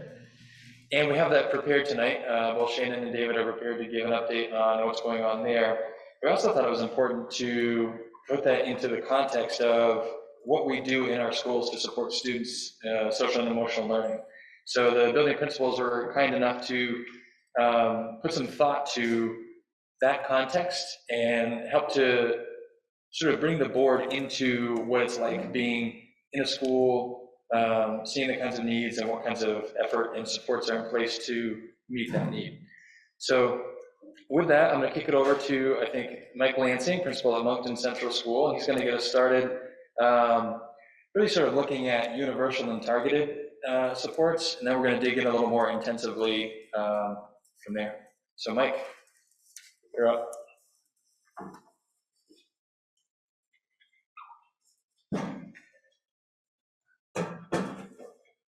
It's intended to be worn. I'll display it.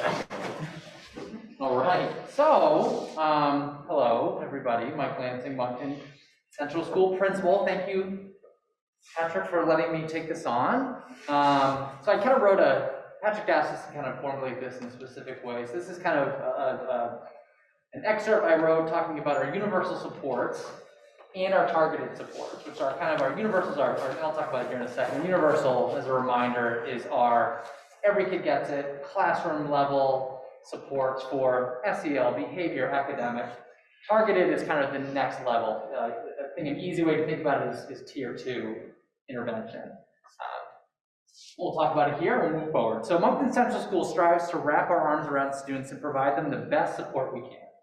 This support has many forms, including academic, physical, and of course, social emotional. All schools at MAUSD have a series of strategies that are adopted to help support and provide stable learning environments for all students.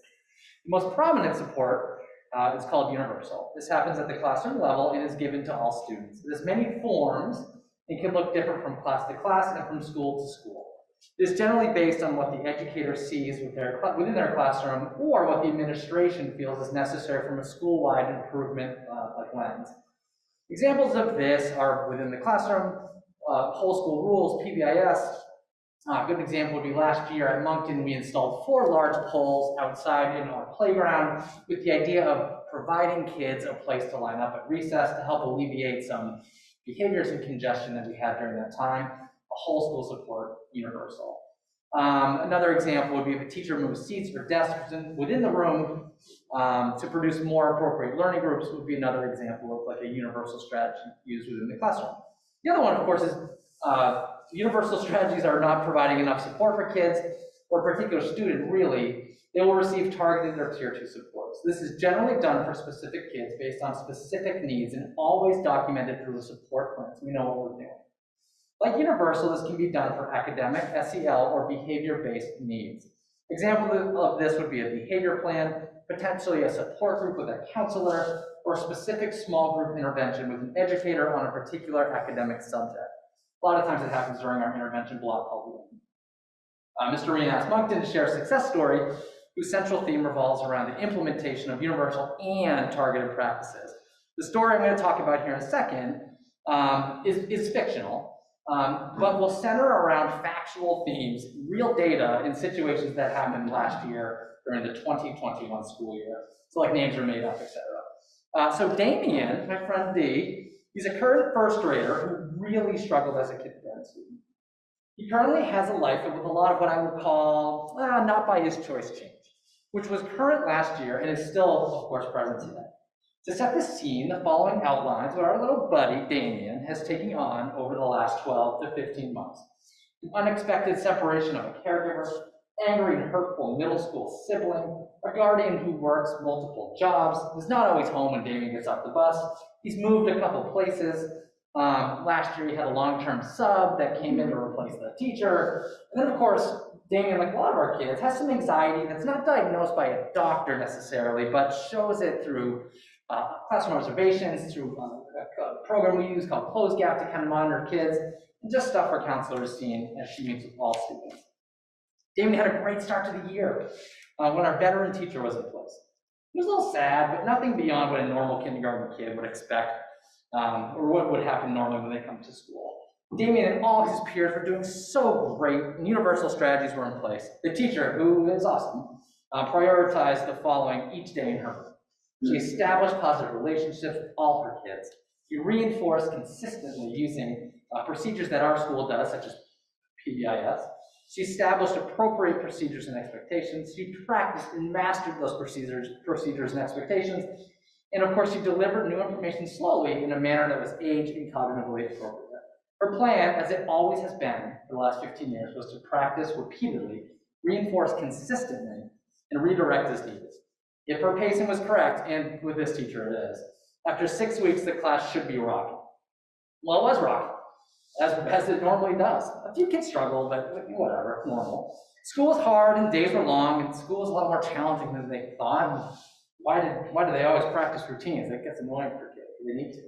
But this was not true for Damien. Damien was not liking school, was not liking work. He was frustrated, didn't feel that smart. His friends were all successful, and school was falling apart. So after about 12 weeks of school, Damien was not doing well. So 3 months in. He was sad and wasn't sure why. He was angry and wasn't sure why. He knew one thing though, man, this kid, he hated math. He didn't like it.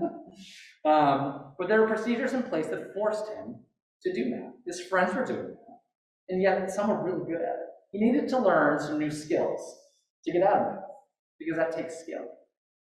Get some much needed adult attention, and so behaving like the smart kid that Damien is, he developed some new skills to get himself out of class. So here's what Damien did to get out of class using the skills he developed. Daily crying on arrival to school and when math started, but eventually our universal practices kind of take over, fix it, and when it no longer worked, Damien said, I'm not gonna do any work, nothing, zero.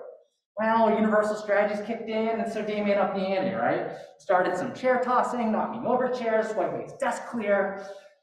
And when that didn't work, yelling and screaming. You see, Moncton, like all our schools here, we focus on universal practices. It's the first thing we do to get kids to do what they need to do to be successful students. Really, we use it to shape behavior and reinforce desired behaviors through positive reinforcement. That's like the basis foundation of PBIS. When Damien no longer got what he wanted, he upped the ante. When that behavior didn't work, he upped the ante again, from crying to refusal to destruction, and then just yelling, get me out of math. And sometimes that includes some lovely choice words.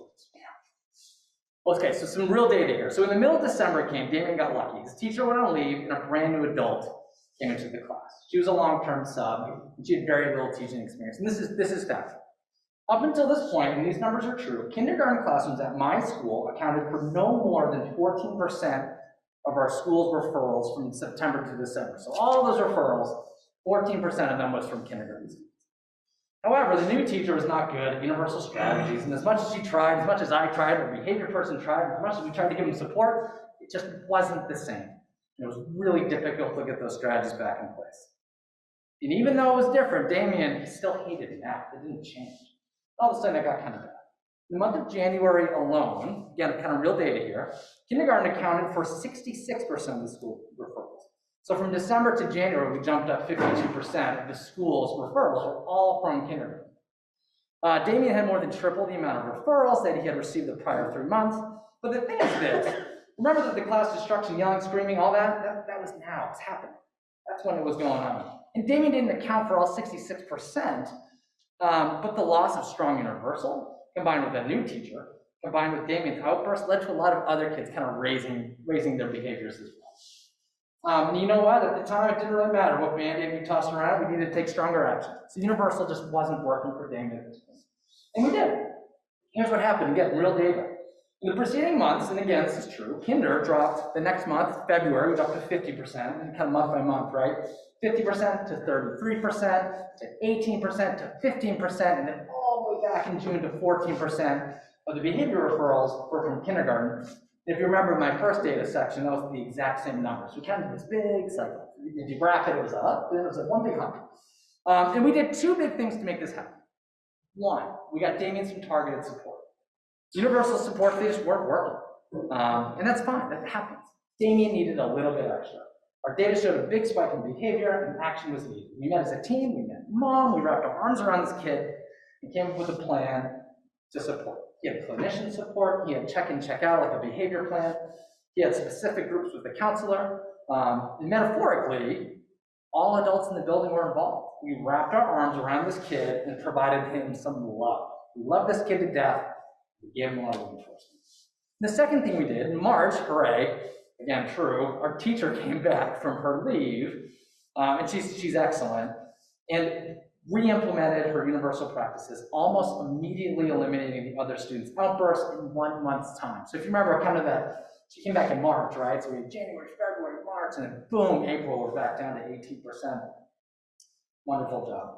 During the second half of the year, Damien, using his targeted supports, began to control his emotions, develop coping skills, and self-regulate. He was able to earn daily and weekly rewards with his check-in, check-out behavior plan. He started to feel good about himself as a learner. The return of his classroom teacher brought additional stability, and by the end of the year, many supports were dismissed, right? Because now Damien's doing pretty good, giving us high hopes for the 21-22 school. So that's my story of fictional Damien, using real kind of classroom data from last year's kindergarten. All kind of aspects of that are true, right? We really focus so hard on universal strategies as our first resort, hopefully our only resort. But if you kind of take a look at the PBIS triangle, this famous red, yellow, and green triangle, universal accounts for about 85% of the kids. And then it kind of depends, it's the yellow and the red, and that's when that targeted, and then hopefully that takes care of it. The targeted is next. Damien fell into that kind of that red category, and we gave him some support, so we were able to help him out and get him to where it needed to be. So that's my story. Thank you for. Thanks, Mike.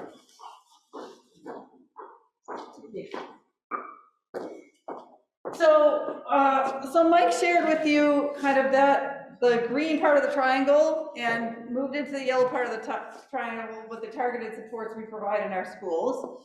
I'm going to talk about the red part of the triangle. So what if those things still aren't working for a wide variety of reasons? That can be the case. It can be because of staff response. It can be because of the profile of the student and the intensity of the needs of the student or the students. It can have to do with dynamics within classrooms. There are a whole bunch of different factors that can come into it.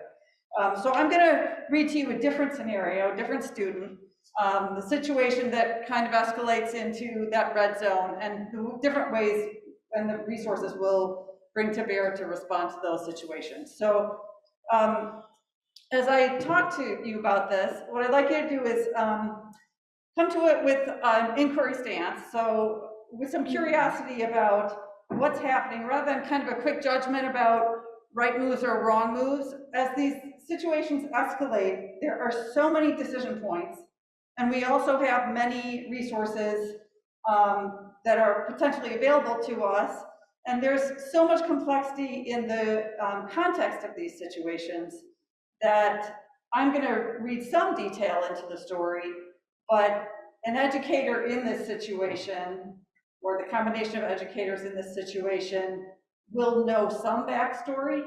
They'll have some knowledge of who else is in the building, what resources are available, what's the prior life of the student. So there are a lot of contextual pieces, of course, that aren't in here, even though we did put in some detail. So I'll ask you to listen to this scenario as well, and then afterward I'm going to ask you to turn and talk to a neighbor about what you thought and what you were wondering about specifically. Willie felt the buzz, like a swarm of bees inside him. It made him move in his seat, reach for things on his table, and tip sideways in his chair. Sometimes it made him hum, but he couldn't stand the noise the other kids made. Sometimes he couldn't stand his teacher's voice either. But this time he wasn't listening to the teacher, who was asking people what they wanted for lunch. He was thinking about what he just heard, that there was a sub in the class next door. That meant math was a question mark. When he had to go in there for math after lunch, the teacher might not know how to teach math or how to control the class. She for sure wouldn't know how he learned math, only one problem at a time on a whiteboard.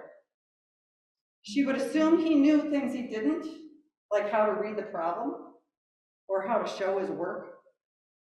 She would have no idea what confused him. Even though math was hours away, he knew what would happen. He'd blow out. So the day continued, but Willie was edgy. He didn't really know what was going on in his class. He just needed to get through. Going outside at recess was okay, but he couldn't enjoy lunch because it led to math. Besides, it was too loud, and the kids at the next table were being jerks and making a mess. He'd probably get in trouble for it somehow. He always did. By the time lunch ended and his class went back to their classroom, the bees were loud inside Willie. As kids were getting out their math books, Willie went to the sub and told her that he had to go to the nurse. She asked why, and he said, "I always go after lunch."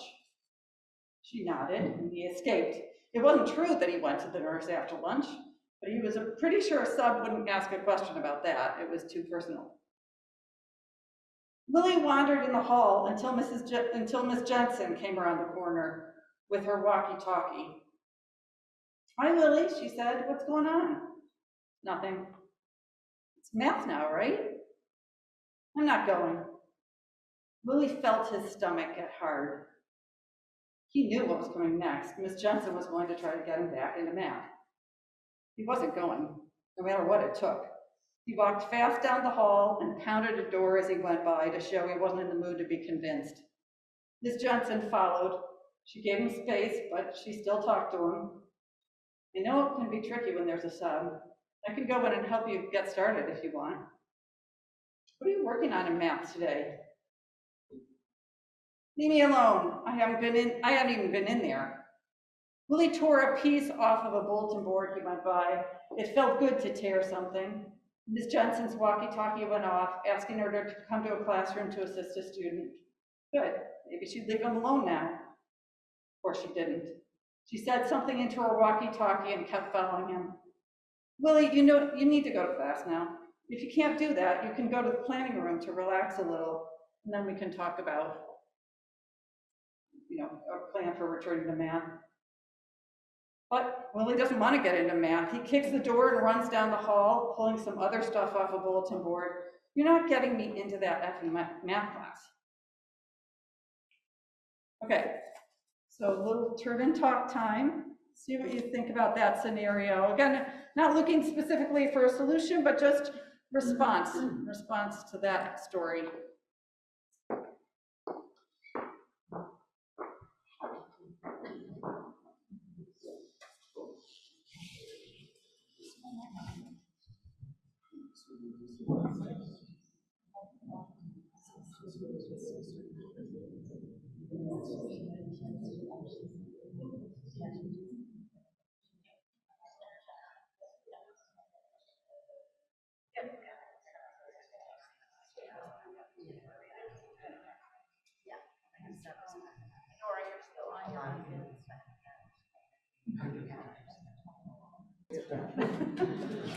Okay, so if you can all wrap up your conversation, we'll go ahead and, what I'd like to do is, you know, we're not going to spend a lot of time discussing the scenario and the situation in detail, but I would love to hear from any of you if there's any takeaways or thoughts that any of you had that you would like to share at this time. So I'm going to throw it over to you guys if there's anybody that would like to share.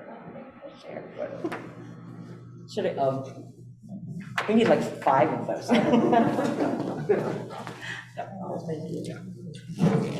Thank you for those presentations. It's always good to have something concrete, you know, in reality to sort of tie all this sort of policy work that we're doing. So it's very helpful. And from the last story, a lot of questions popped up in my head.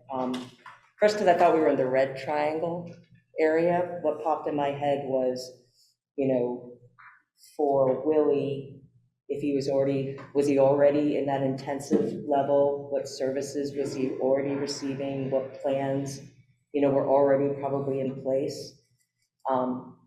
As a board member, as I've been looking at this report, it made me wonder, so what did we used to do before we put in place multi-tiered systems of supports? And now how are we doing it today? So I think about sort of the older traditional, you know, one-on-one. Willie would have had someone with him, you know, would have been more intensive. Would he have had someone who could bridge the gap to the substitute teacher so that he wouldn't feel like someone wouldn't know what he has to do in math because he would have had someone that he knows what he does in math. And so maybe he wouldn't be so anxiety filled, he wouldn't be as concerned. Made me think about that versus you know, what systems were in place for him if he was at that level, that his anxiety was building. What was the plan in place to recognize for him that he had a substitute, that they knew this was happening, and that would likely lead to possible escalating behaviors. The teacher in the hallway, I imagine, was using his or her de-escalating techniques through training. You know, I think all of that completely appropriate. I just wonder about, not on the back end, but what about at the front end? What was in place to prevent getting to where Willie got to, you know, and build up all the way to his math class after lunch? Anybody else? So Willie was determined not to go to math class.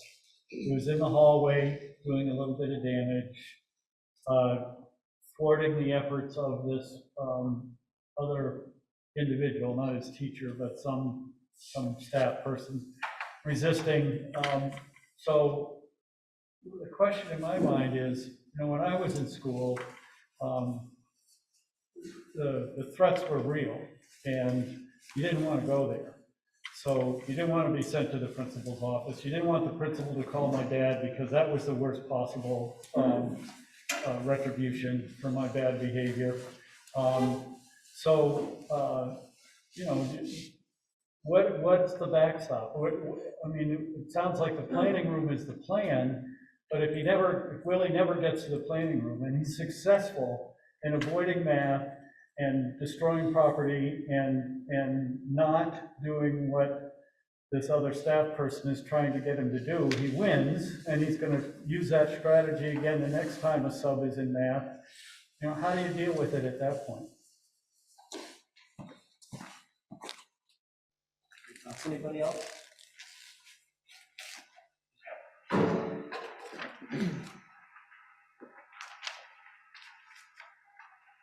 Thank you for those that did share. I think that's important. Those were great questions and something to really think about. And us as educators, those are constantly going in our heads.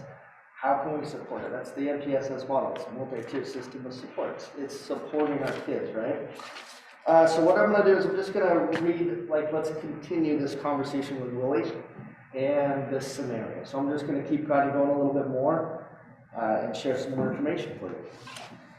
So this is a composite character, but almost any educator could change the name to a child that they know who exhibits some or all of these behaviors at school. Willie's anxiety likely will lead to further escalation or at least delay until math is over. Sometimes this situation will further escalate to yelling obscenities, damaging more property, or aggression towards staff. Or an adult might be able to de-escalate the situation by providing something the child needs: a comforting tone and message, a clear and firm direction, and or a distraction that changes the atmosphere. This person could be a behavior support person, a counselor, a principal, a teacher, a custodian. Could be anybody in this, an educator in our building. Sometimes we're able to offer the student a choice of adults to work with to help them become regulated. The goal is to help Willie regulate his emotions so that he can return to learn. His plan will include skill building to deal with the uncertainty that comes with the unexpected developments, like a substitute teacher or a change in the schedule. Determining the best support for Willie is complicated, especially if he is I need my glasses. Anybody have a pair of glasses that I think I'm getting old. I'm like, it just blurred on me. Wow. There. Oh, that's so much better. Wow. Okay. So determining the best support for Willie is complicated, especially if this pattern of behavior for him. A student who repeatedly exhibits behaviors like this might have past or current trauma or other causes, social, emotional, and or learning challenges. So returning to our scenario, Willie further escalates. He goes into a behavior support room, but then becomes more agitated. He throws some items, pushes a staff member out of the way, kicks her, and runs out of the room, then out of the school. 2 staff members follow with walkie-talkies. Willie throws some rocks and sticks and yells towards the staff, then yells that he's going home and heads down the road. The staff members follow, one catching up and walking with him, trying to help him calm down and turn around. The other staff member calls into the school for help and to call the family and the police for school procedures. Once again, most educators have witnessed something like this scenario at their schools at one point or another. Due to increased stress over the past 20 months due to COVID-19, students have experienced learning loss in the area of social and emotional learning. Some students have new or heightened mental health issues resulting in greater and more intense dysregulation. Students who have experienced trauma may respond more acutely to the conditions we've experienced through this pandemic. Whenever we respond to an incident such as Willie's, we are bound by the law and policy that deal with issues such as restraint and seclusion, suspension, and individualized educational plans. So that's important to recognize and understand that we have certain things that we need to follow as well.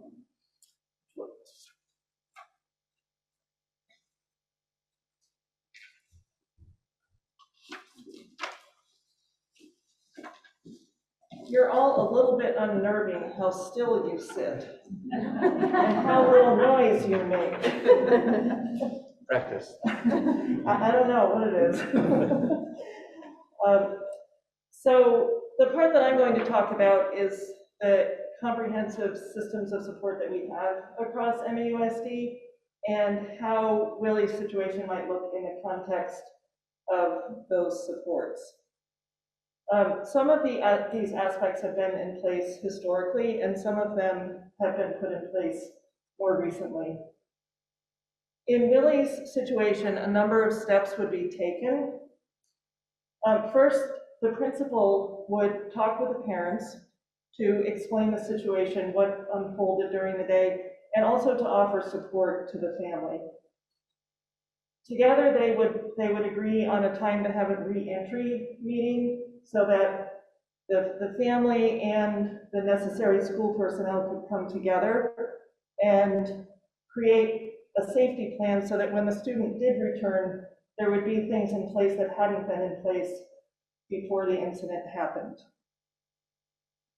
And necessary school personnel would be the principal, the teacher, and some person that represented mental health support.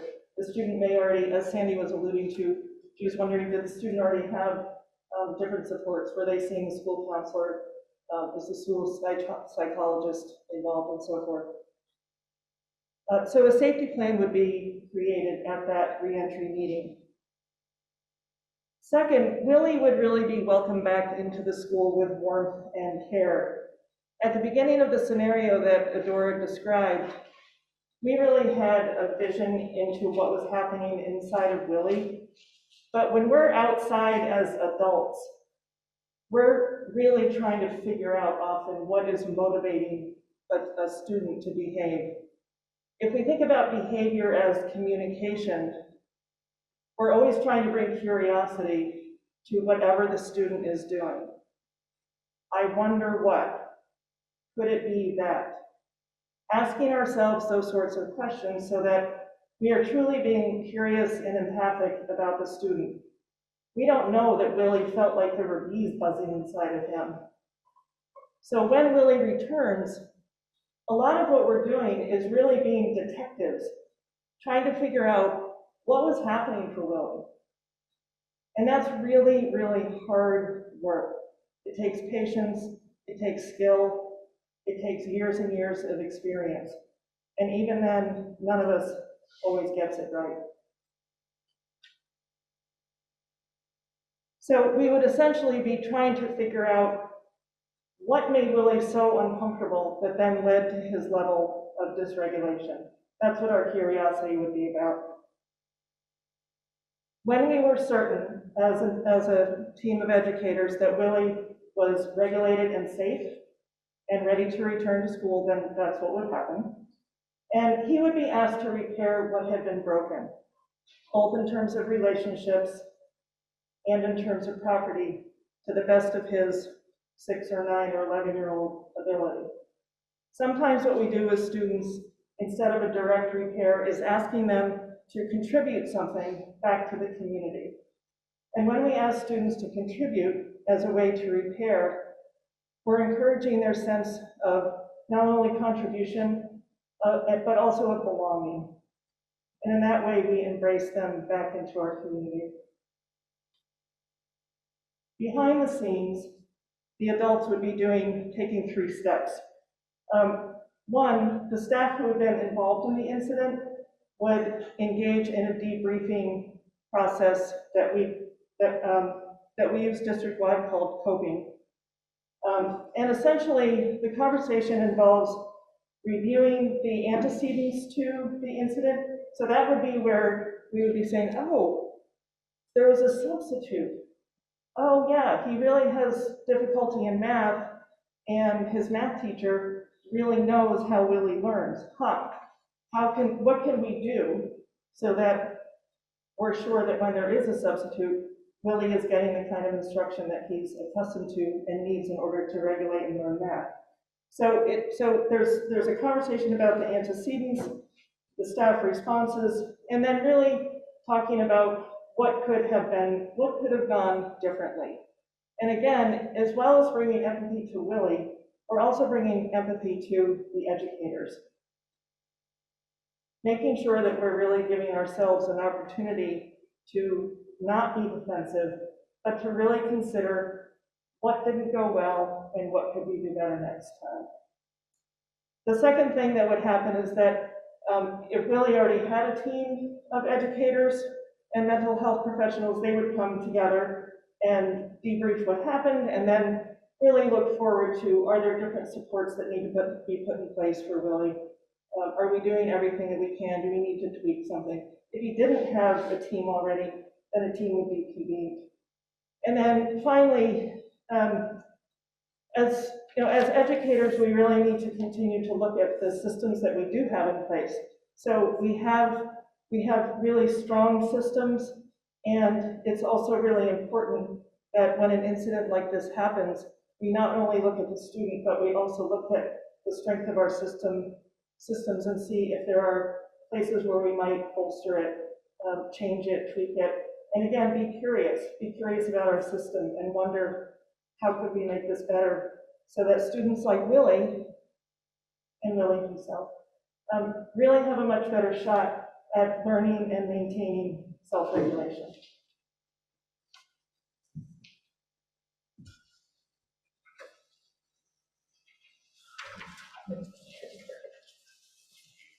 Very nice to look like that. Oh, yes. Gosh, I'm glad I didn't walk away home. You're saying no mumbling. So I hope that provided a little, sort of a broader context as we dial into more specifics around updates at Bristol and at Mount A, which was the direction given to me by the board. So this time I'd like to invite David up. He's going to get us started updating with some events that have happened at Bristol since we last spoke about this. And then we'll turn it over to Shannon. Thank you.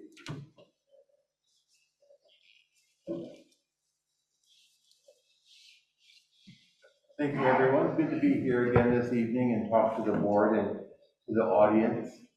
I want to give a little background and paint a little picture of how things are going at Bristol and how things have progressed. Just briefly, to think about entering the school year, we were looking at 5 students who had elevated behavior referrals, and some of the behaviors were really acute. And some of the behaviors are the things that we've talked about in other meetings, and we've talked about in the community. But I wanted to paint the broader picture. I'll talk in a moment about plans for a few of those students and talk about specific things that we've been able to put in place at Bristol. But going back to the universal supports that we give to students, and then the targeted supports, so universal being ways that we reinforce expected behaviors for all students, and then targeted ways that we provide in-classroom support for students. They're not at the 504 or special ed level, but they are enhanced classroom supports. So I said that we had 5 students who had elevated behaviors coming into the school year in September and October. And what we're looking at now, of those 5, we're looking at 3 of those students whose number of referrals have decreased and their capacity to be in the classroom and to meet expectations has improved. Is it where we would want? No, it is not. But I can tell you from my observations in visiting one of the classes multiple times a week, a student who had multiple occurrences of needing to go to the planning room or needing to leave the classroom or having her classmates leave the classroom is now successfully engaged in reading lessons. It is very rarely, maybe 2 occurrences over the last month, needing to leave the classroom and is able to engage in the lessons. There are 2 things supporting that. Where teachers using universal supports, reinforcing the expected behaviors. I was in a reading lesson today, actually yesterday, where the student and the others who were successful and on task and paying attention to the phonemic awareness lesson were given tokens as a way to reinforce the expected behavior. of paying attention in their lesson. But also, we are still using one of the two behavioral assistants that we hired to provide universal support in those classrooms. There is a support person in that classroom who can provide that targeted additional reinforcement for this young lady. In our other first grade classroom, the same behavioral assistant is providing that targeted support to reinforce behavior for 2 other students, allowing them to have increased time staying in the classroom. So with, again, targeted, it's not at the assigning a one-on-one level, but it is paying particular attention to these students and reinforcing the behaviors that we expect and that we want to see. For 2 of our students who had acute behaviors, we have moved forward, as I've said before, to the board, but I'll say to the audience here and on Zoom, that we have had the 504 meetings for these students. We have Julie Pettis, one of our SEL coaches, stationed at Bristol Elementary so that she can focus her attention on developing the behavioral plans, securing staff to implement those plans, one-on-one staff, and then supporting and training them. We are reviewing the plans now. They're in their final stages. We have hired an additional behavioral assistant who will be a one-on-one, and we are in conversations with Green Mountain Behavioral Health to secure an additional one-on-one for the 2 students who right now need this level of support so that they can come back successfully. In addition to that, we have, as I've said before, we've secured spaces that they can use so that when they're unable to be in the classroom, they're in a safe place. And these are the steps that we talked about to move forward with our most acute needs.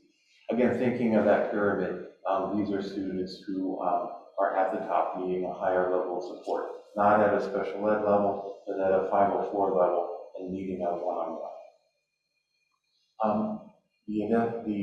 One other additional thing that I wanted to mention, Patrick, Katrina, and I had conversations about additional administrative support, not only for Bristol, but also for Robinson here. And Eudora and I have started conversations about how we can post a position for someone who could provide extra administrative support to allow Eudora and I to do the other roles of a principal, being an educational leader and checking in on the other aspects of our school while we have support that can help make sure that the behavioral needs and the behavioral follow through happen at our school.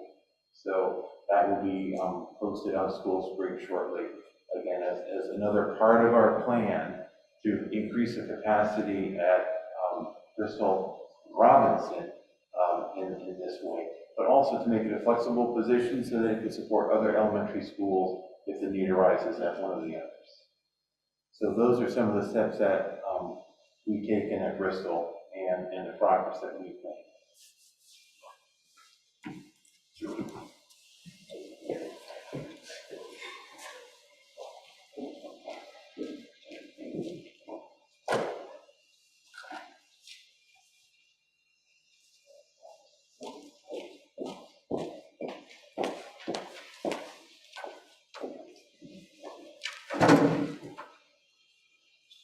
I'm going to sit because I have data to share as well. I don't want to share everyone. So good news, things are improving at Mount Aim.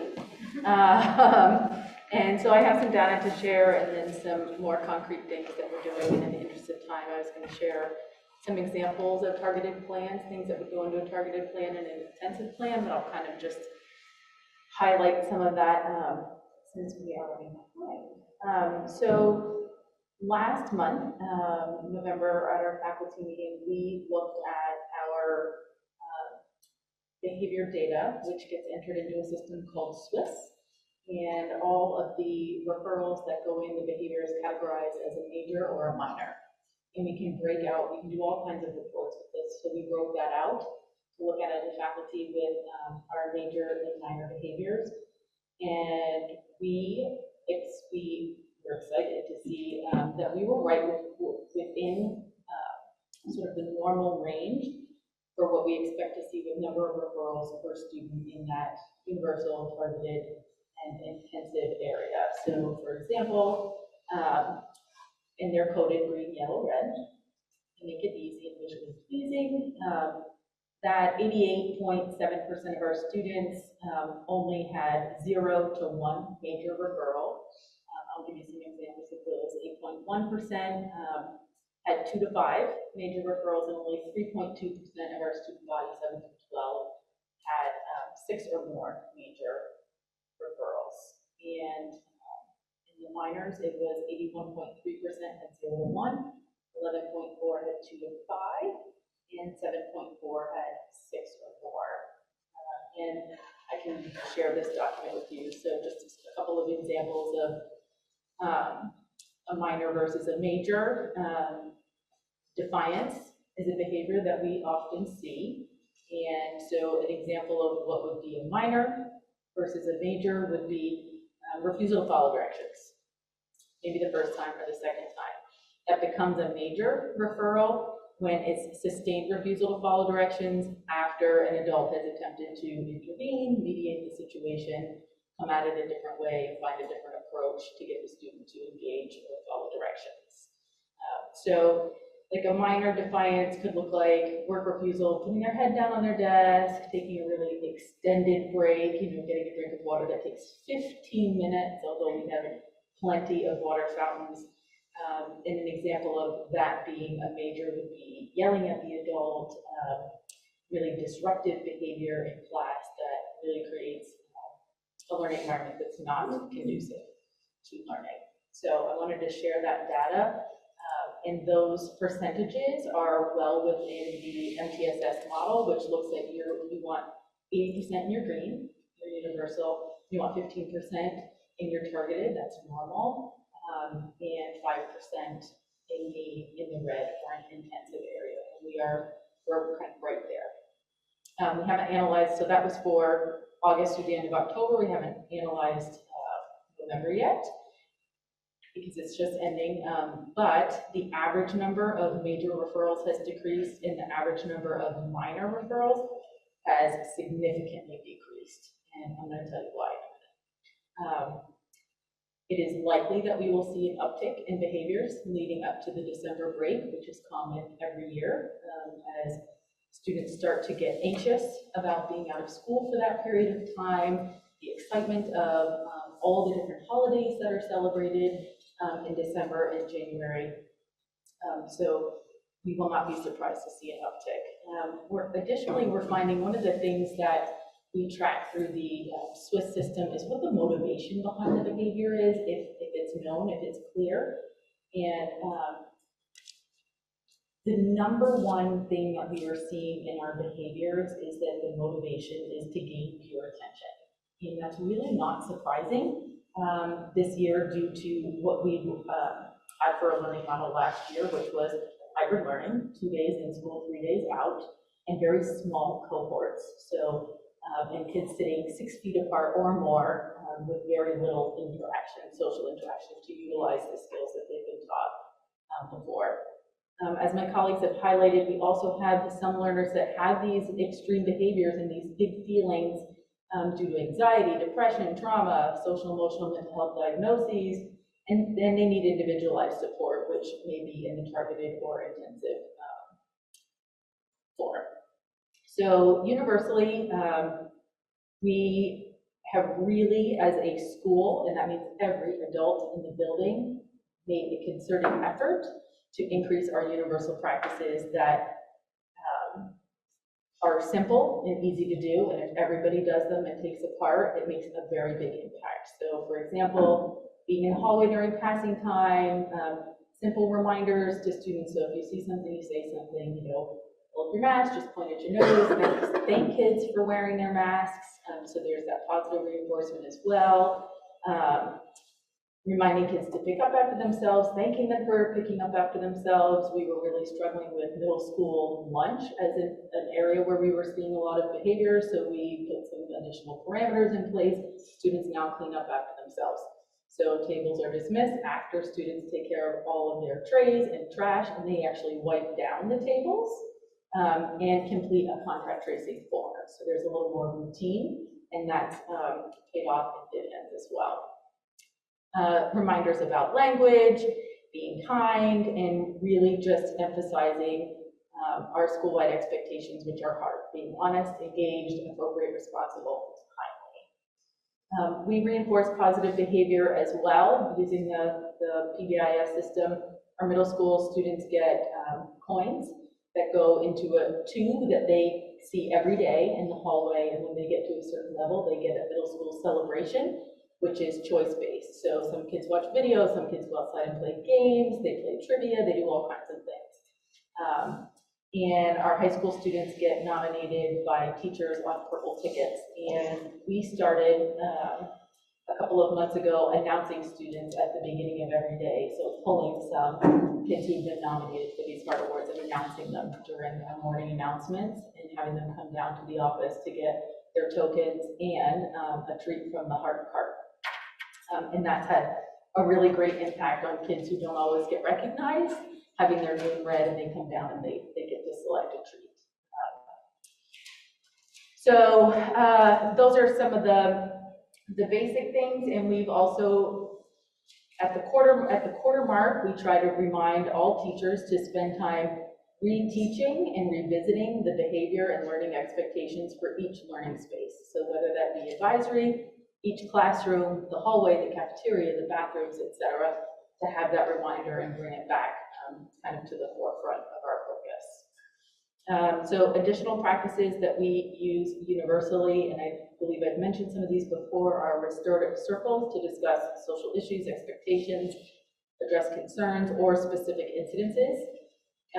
We have middle school and high school and school-wide assemblies highlighting positive behavior and addressing areas of concern, so everybody's hearing the same message at the same time.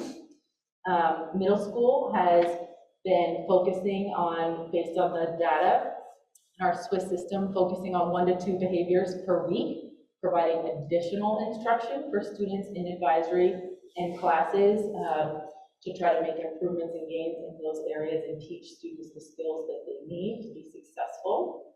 And we have consequences as well, in a range of consequences that we utilize universally, that range from calling home, consultation with the school counselor,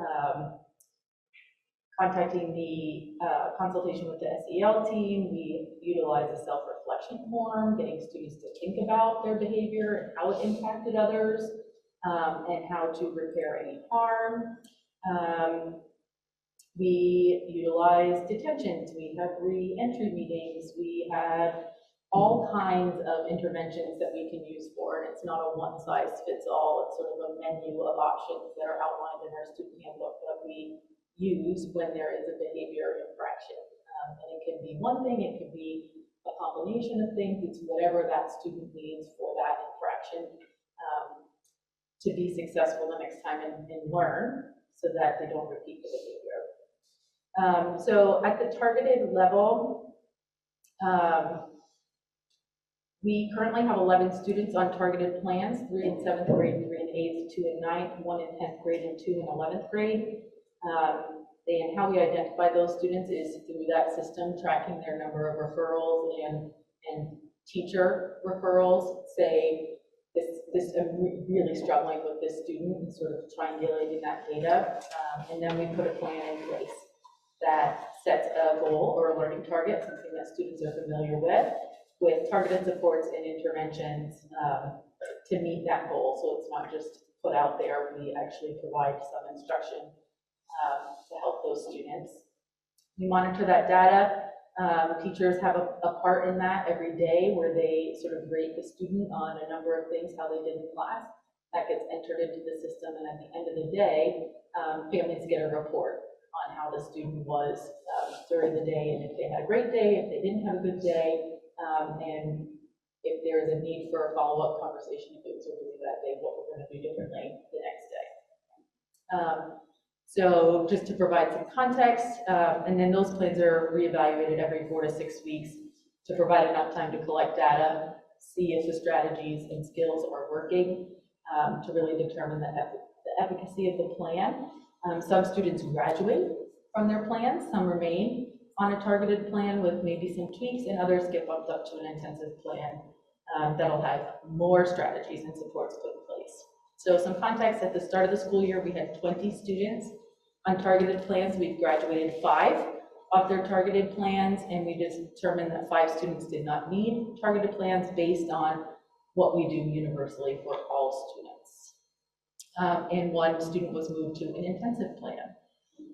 And Clear the Classroom is another targeted strategy that we use, and we've only had to use that 1 time this year.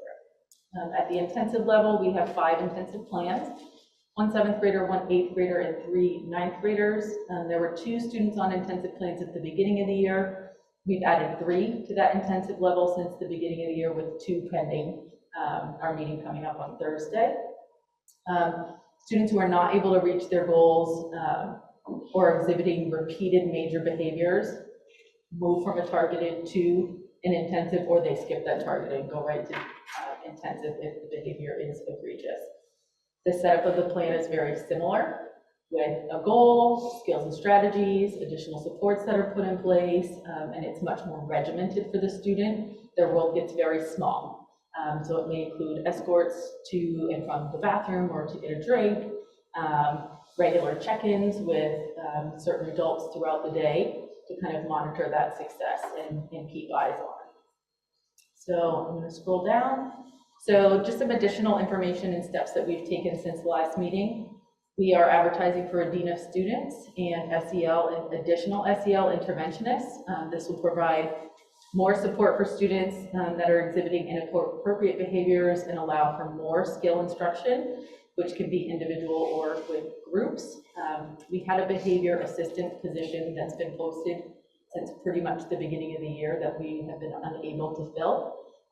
So in consultation with Patrick, we kind of regrouped and came at it at a different way to say, okay, what if we advertise 2 different positions at kind of a higher level to try to attract more qualified candidates that will be able to provide a higher level of support and instruction for our kids.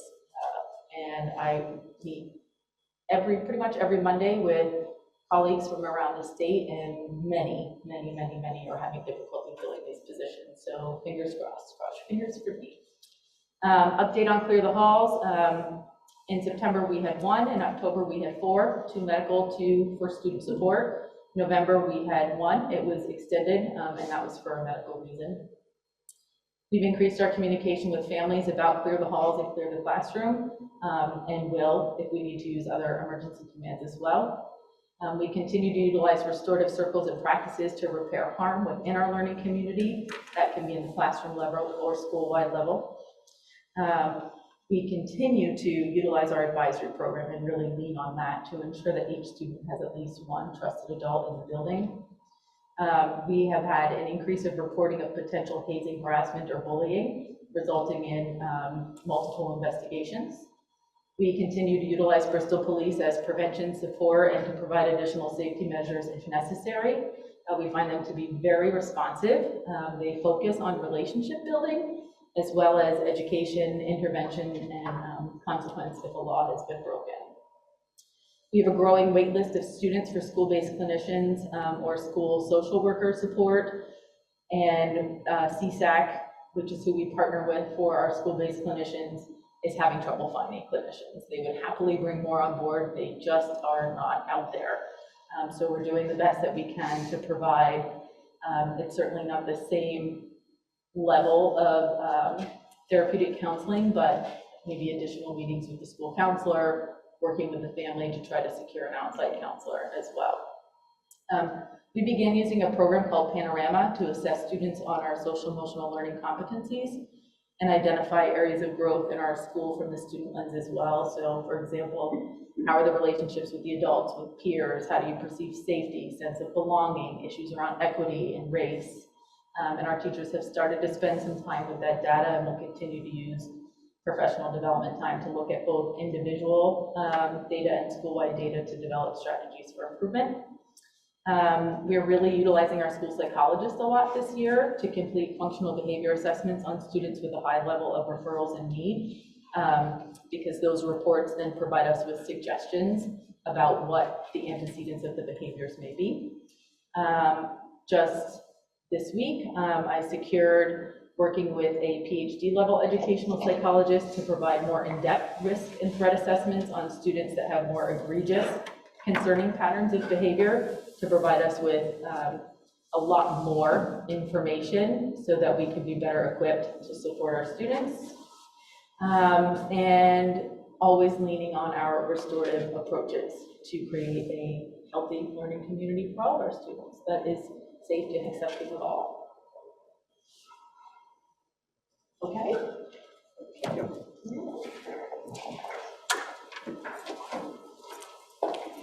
So again, just a thank you to everyone for your contributions tonight, and any questions from the board for any of the building principals that helped us share information tonight.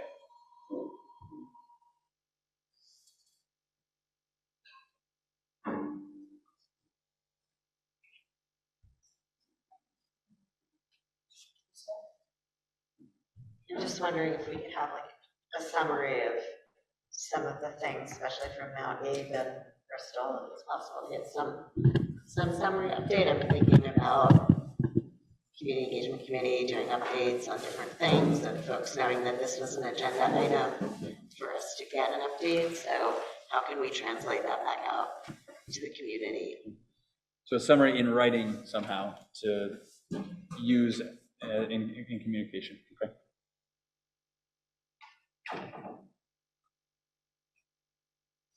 Anyone else?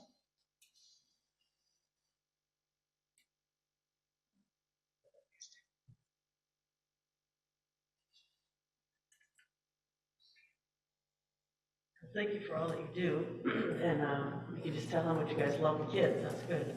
Give it a try. So I just had a question about Bristol and having 3 principals in 3 years. How is that difficult?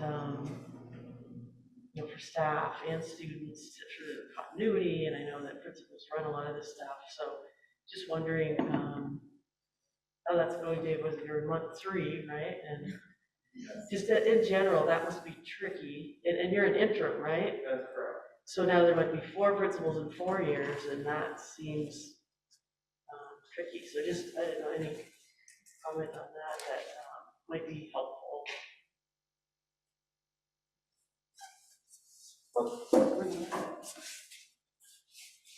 For many of the principals, but it just seems tricky. Sure, thank you. Well, and that is an important point. Research would show for schools that one of the things that can make the most progress in a school is to have consistent leadership over time. So having a principal with the skills and then the stick-to-itiveness to see things through. I would say one of the pluses of being an interim in this district is the solid planning that the district has in its MTSS system, that there are people in place, and frankly, in this district, I've seen a good number of resources that I can avail myself of, and so can my principal colleagues. So that is a plus, but you do bring up a good point, that frequent transitions in leadership in any school makes things difficult over time.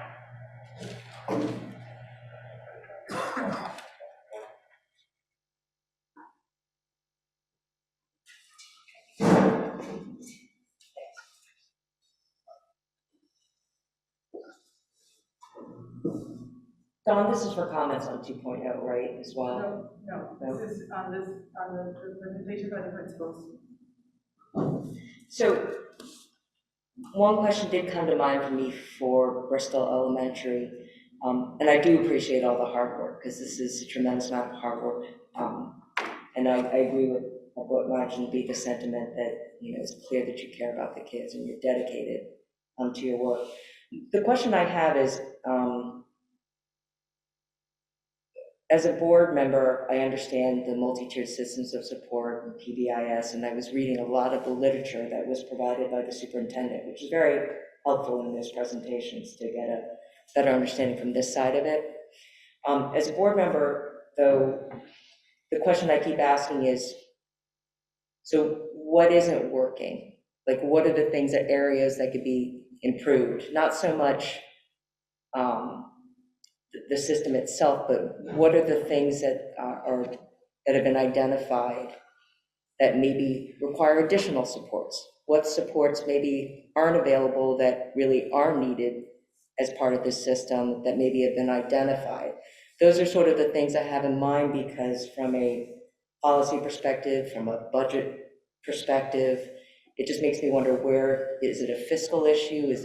Or is it really a resource concern too? Because it seems, people identify these needs but can't find them in our community. And then that helps me as a board member too, to identify as a greater policy, how should we be also looking at it in the directions that need to happen because of the lack of resources, sometimes within our own community in the state of Vermont. So it would be helpful to be able to know sort of things, the pros and cons, and so where we can move forward. Sure, thanks again. And I would say from my perspective of being an interim principal who's been at this school for 3 months now, the district has the resources and the district has a solid MTSS plan. From my perspective, I'm just speaking for myself, not for my staff or the other administrators, but speaking for myself, and what I see at Bristol is, as someone had mentioned, you have the transition in leadership, and you also have a COVID-19 year where the modes of instruction are very different. So that's another factor, I think, affecting the student population at all of our schools. In fact, across Vermont, you've seen the news, the rise in troubling behaviors has gone up.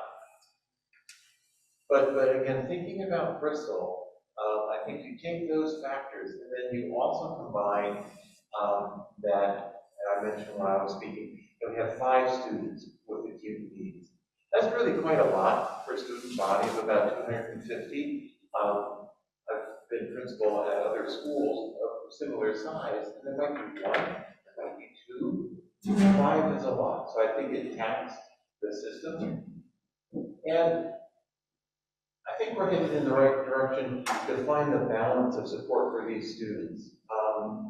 In the past, schools might be put to assign a one-on-one to each one of these students in their kindergarten, first grade year. And sometimes students need that level of support, but oftentimes it can be more beneficial for a student if you have a robust, universal behavior support practice, and can give targeted support to let students develop those skills within the context of the classroom. Sometimes overuse of a one-on-one can cause students to rely on a one-on-one rather than the teacher who is the expert in instruction, and studies show that we benefit. So, as with many things in life, it's finding that balance.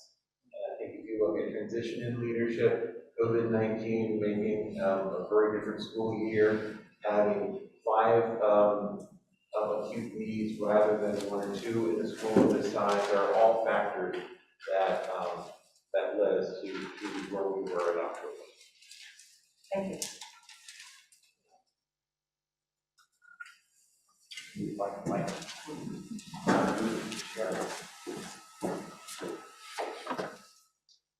We have Aaron on Zoom. Aaron? Yeah, so Sandy kind of asked my question, and I can certainly appreciate, sorry for the background noise. I can certainly appreciate all of the variables that have contributed to the climate of behavior, where we've got increases and changes in student emotional states and different levels of anxieties. But what was common through all the presentations the principals gave was this series of events that are supposed to happen after an event. And when I heard from teachers who came to the meeting and openly spoke about what occurred, it didn't appear to me that those steps were followed or met with a response. So I'm wondering, what was the breakdown there that contributes now that we still have kiddos at Bristol with acute needs, and that hasn't changed. And I know we're hoping to put these things into place, but what was the breakdown there that those steps weren't followed? I still don't have a clear picture of that. And I was hoping to get that from that report, the report we were supposed to get tonight.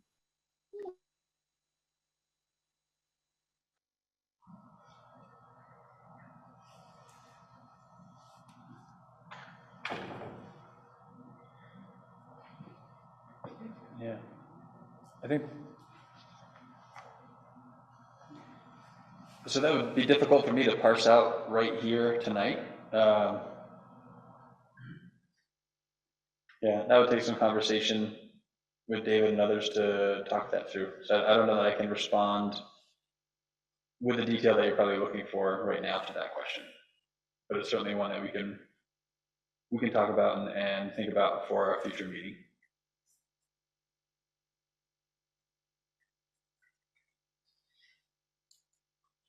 Any other board member questions?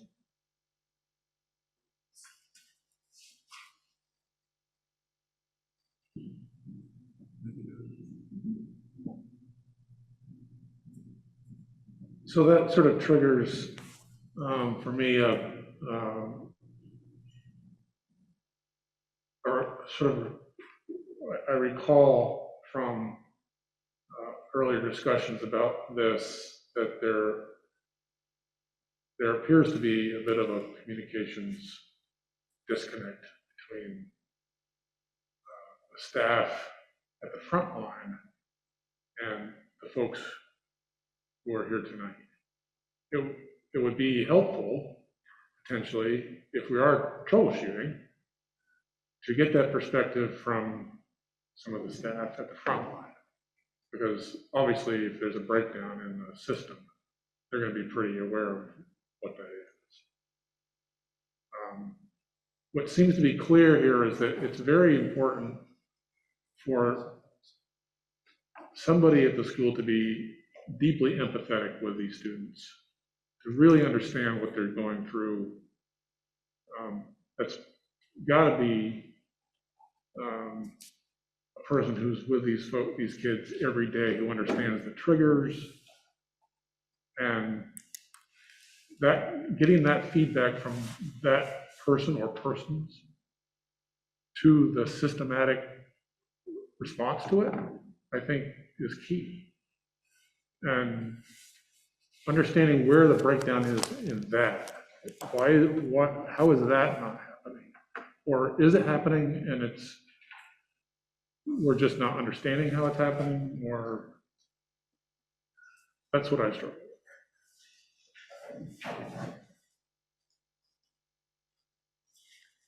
Hi, it's Sandy Lee again. That leads me to a point I was thinking, as well as in terms of data and evidence that helps us in terms of, the various policies that we look at. And I'm always wondering if there's a way of obtaining data or evidence from all the teachers, not just some or part, but just, everyone who's in, let's start at the elementary level and sort of keep the high school, middle school separate. And they could be disaggregated, I imagine, but, and to address some of these, like how do you feel the MTSS system is being implemented? Just in an anonymous sort of like survey, how do you feel that it's been effective, not effective, pros, cons, improvements, things that you don't think work at all, things you think work amazingly. That kind of data is really helpful from a board perspective, because I know that, the system itself sounds like a sound process. It's just how is it actually working in practice? And that additional data would help better inform me to say, I see that we're making progress. I see that we're moving towards progress and compliance with all the things that, we hope and expect from social emotional learning, from, academic progress, those things. So just putting that out there, I could see having that additional data being very helpful. I imagine it would be interesting, and in a way also that's somewhat anonymous, so that, you can get really, really frank, honest opinions from your teachers without any concern that it won't be taken in other than in hopefully a constructive manner. You know, just what's working, what's not working, et cetera. I think that would be helpful.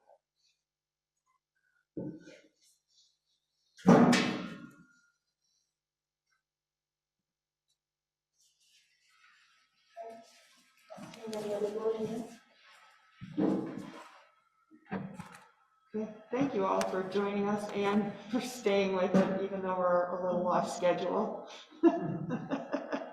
We do appreciate it. All right. We'll keep moving along. Thank you. All right, so. Madam Chair, may I ask, it's 9:15 or 10:09. We're supposed to end at 8. What's the plan for the duration of the meeting? Well, we have some things we need to get through. I believe I have heard from that there may be a couple of items that would be asked to be tabled, at least one I know of. I would recommend tabling 4.4 because the author of the report is not in attendance tonight, and if people have questions, we have no way of getting answers, and it would cause us to table it anyway. So when we get to that, if somebody's willing to make a motion to table it until the author is able to be present, that would be helpful.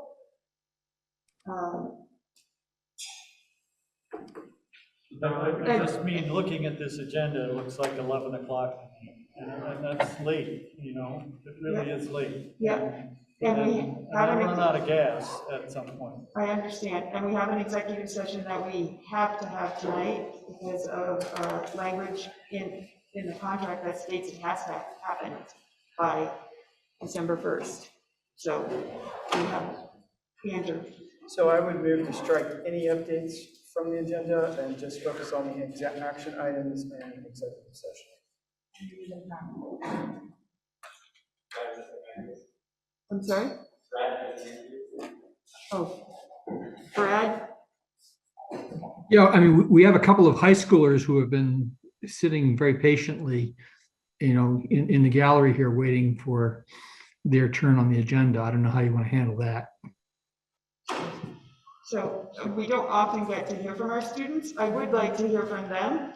The other updates are provided in writing, so if you have a question, you can ask the question in an email to that individual, not to the entire board. But I do know that we still have under executive limitations, we have to accept the monitoring report, but I do think that something else is going to happen with that at this point, but. We're gonna, Steve.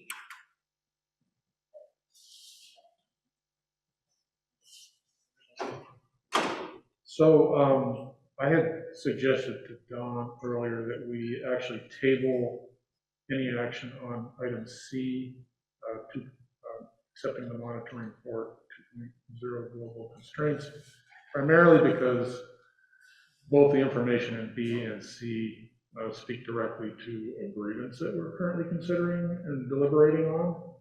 And I think our making any statements or reports or questions on item C would be sort of contradictory to the deliberations that we're currently having. Can I share legal counsel's opinion of that? We did ask Dina, and she felt that was a wise course of action. Yes. So if you want to make the motion. I'm making that motion. All right. It's 3C. It's 3C. And we would table. 3C. Yeah. Okay. There's a motion to table. Second.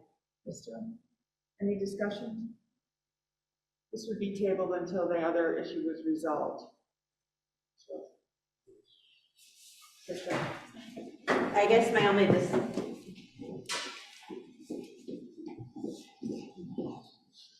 Since our audience is gone, do we still have to shuttle the link around? Yeah, this is just for us in here. Is it helping on Zoom? No. Oh. It's very helpful. It's very helpful for me.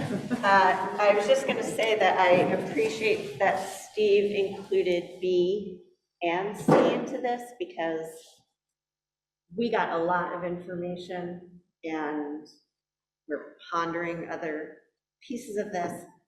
And I don't want to walk away feeling like Erin had a question, you know, you guys brought up things. I guess it's important for me to sort of be clear that we're not just hearing this and going, and then that's that this is all part of an ongoing conversation. So I appreciate that you included that in here, and I agree that it's all part of the deliberations we're having. So I support that motion. I think the presentation in B and the monitoring report itself are great information, and we should take it all under advisement and consider it in our deliberations. All the order? All right. So all those in favor of tabling accepting the monitoring report for 2.0 global executive constraint until the other issue is resolved, please say aye. Aye. On Zoom? Good. Any opposed? Any abstentions? All right. Now, I'd like to hear from the community council update, so if they're still here. No, we're just talking. So, oh, there's Abby. Hello.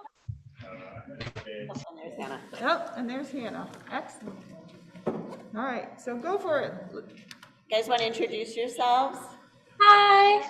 I'm Hannah, and my friend Abby is here, and I'll let her introduce herself. And we're from Community Council.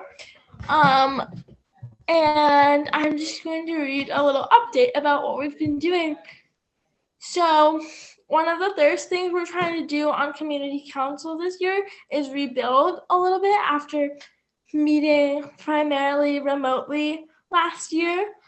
We've gotten more people in the last few weeks and are starting to look at proposals we didn't get to last year, such as the National Anthem proposal, which I've linked in the little blurb if you want to look at it, and some other proposals regarding murals. And we started with the National Anthem proposal because we thought it was the most pressing one right now. We just sort of came up with a plan on how to move forward with that. And we also recently chose new moderators and other roles on the council, and we hope to continue our work this year alongside the school board. And if anybody has any questions, you can either email them to me or Abby or ask right now, but I don't know how busy you guys are, so. Thank you. That was wonderful. So I have a question. Can we let Abby? Yeah, Abby has a little more. Oh, I'm sorry. Abby, do you have more to add? Can you hear me? Oh, you're muted. No. She's good. All right, go ahead, Kevin. So is Abby a new rep? Is she replacing Bella? Yeah. Okay. For us? Yeah. Okay. Okay, thanks. Any other questions for her? Thank you so much for hanging on. And it's nice to have you join us. I can't wait till you can come and be here with us. When our meetings are less than 4 hours, they might count.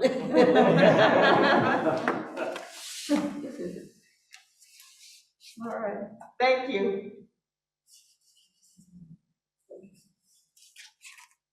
So I know we want to table the rest of the updates, but for Community Engagement Committee, I just would ask that people please give me their feedback before our meeting next Tuesday on the things that are in red, because this committee has a lot of potential work to do, but it really needs to be directed by the full board and have full board participation. I don't think we can ask this committee to take all of that on. So I really want to make sure folks read through this and provide your input so that we can, we're moving into some really important opportunities to engage the community. So your feedback is greatly appreciated.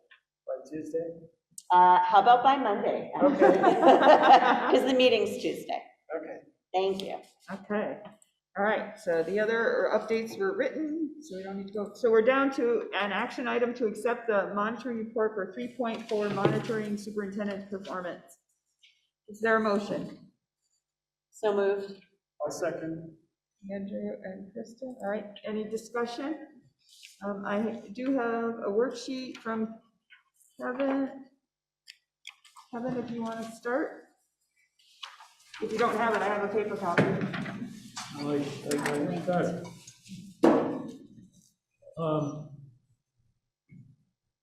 So the monitoring ends, section A, the monitoring ends. The board has not established a clear executable ends policy with definable goals and possibly with steps to attain the end goals.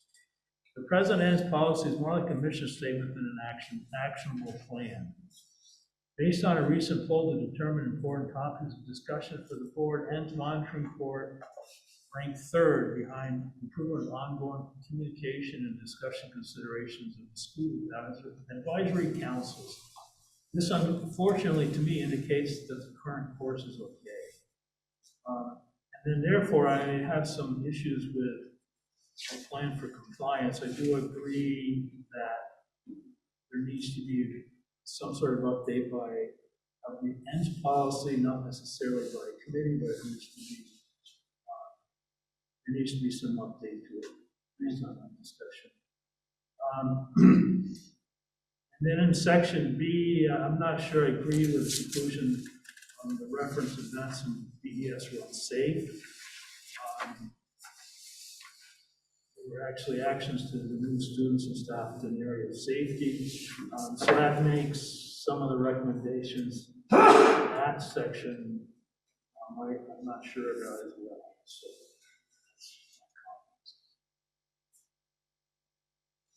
Any other board comments? This is the executive limitation section. Yes. I know it's long. Does anyone have any questions for me? I thought you did a great job. Thanks very much. Yeah, very thorough. Thank you. Yes, I think it was a very difficult topic to delve into. And I thought you did a great job struggling with the issue, and I think we all struggle with those issues. And I think some of the suggestions you make are also perfect. Should I just talk loudly? Yes. That's fine, okay, great.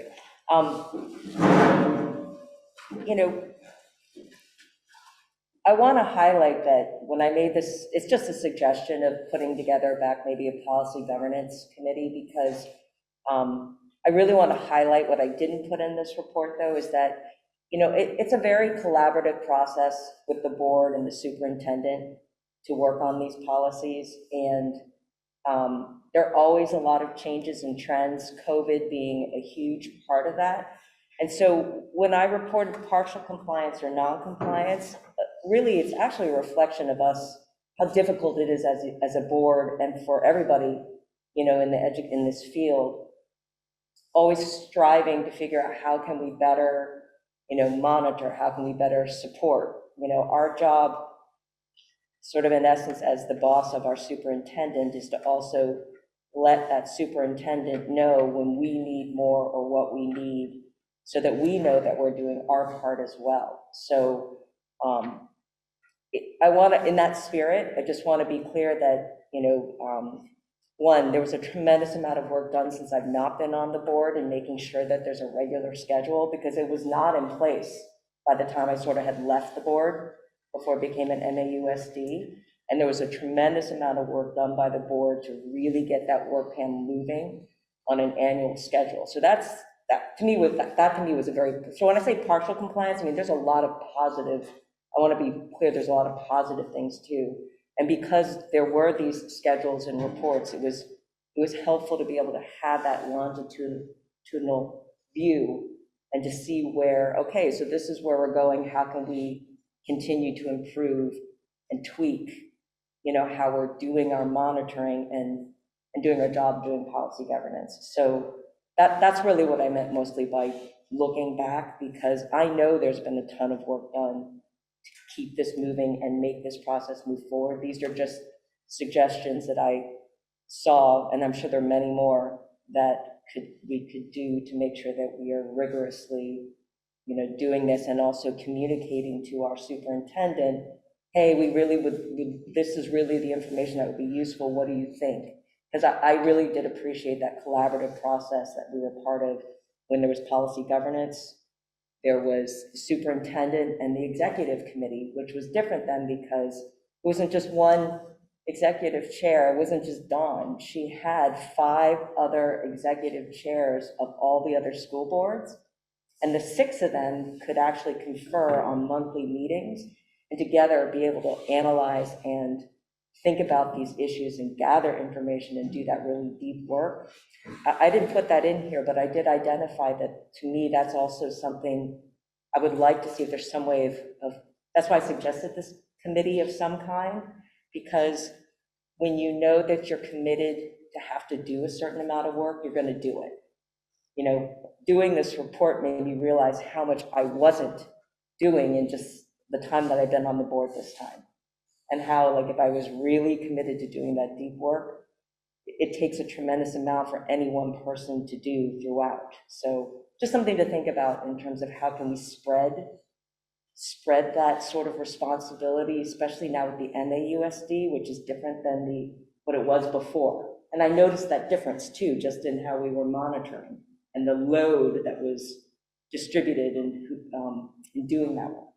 So that, again, that's why I made that recommendation.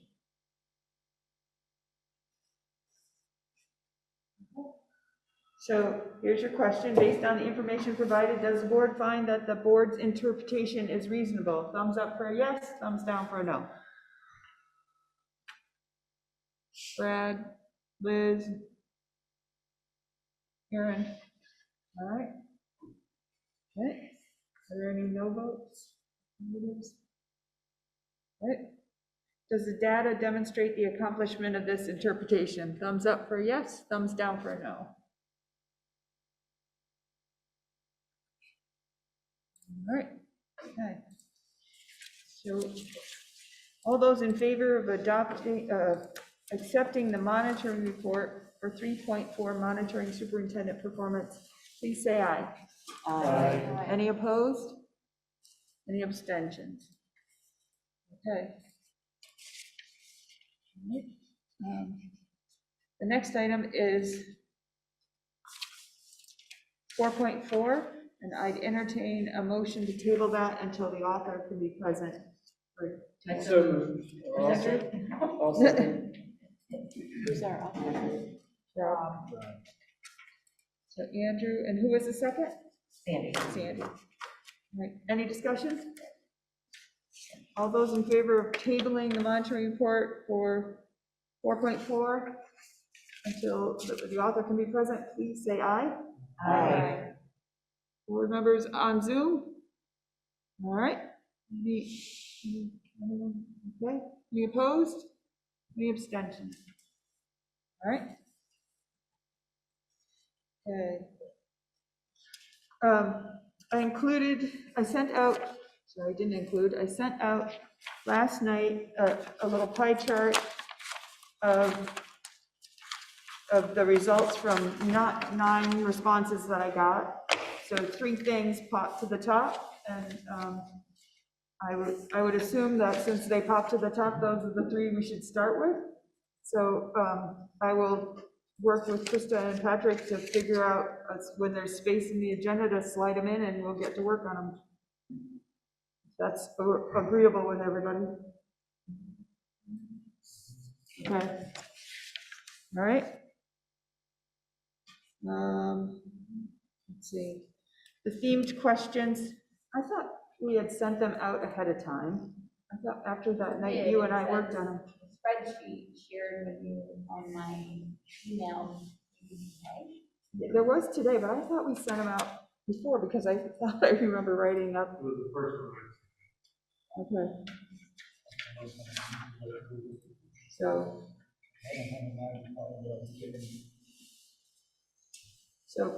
I think since it didn't go out, I don't know where it went. You and I worked that night, and I swear we talked about it, and we put it. Motion to table it. Okay, so we'll table this one. Second. And Steve. All right, all those in favor of tabling it to the next meeting, please say aye. Aye. All right, any opposed? Any abstentions?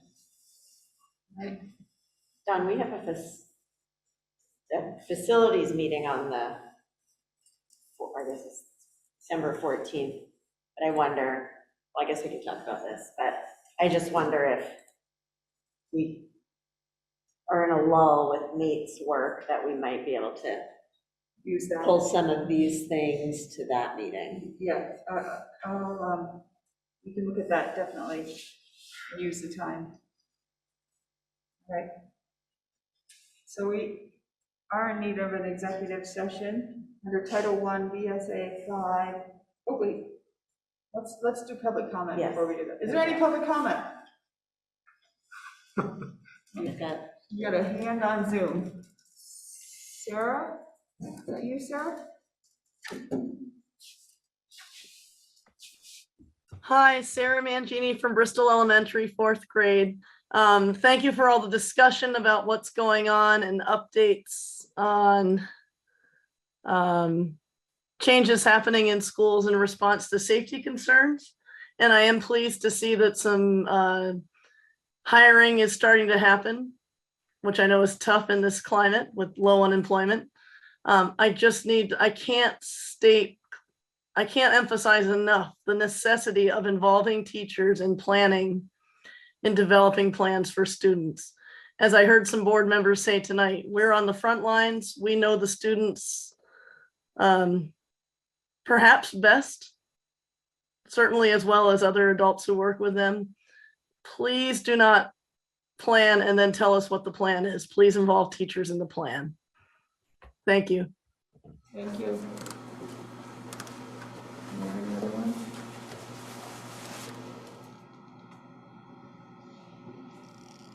All right, I'm not seeing any other ones.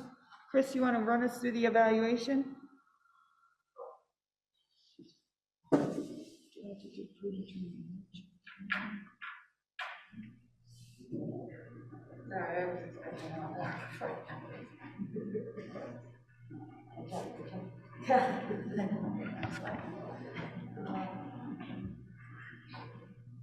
What was the level of engagement of all board members, high or low? Aye. Was the agenda followed, yes or no? Yes and no? Yes and The way we wanted it. Exactly. Any comments for that section? About why it was a yes Out or of no? 5. Okay.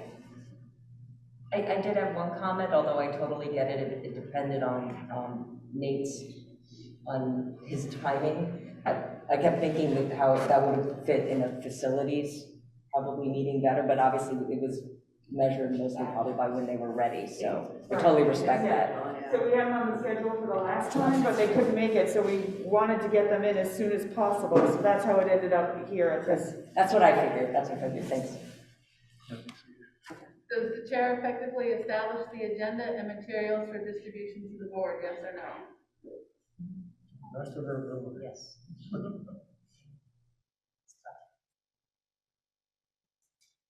Is the chair effective in fostering a professional culture regarding fair and open deliberation, full participation of all members, and ensuring the integrity of the board process, yes or no? Yes. Yes. Any comments?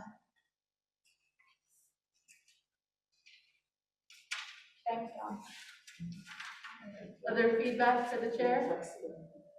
Yes, thank you. What went well with the meeting? I very much appreciated the inclusion of the principals from the various schools. It's always, I mentioned that last time too, so I do appreciate that. Thank you for providing additional sources of information. I like our sound setup. That's also really helpful. Yeah.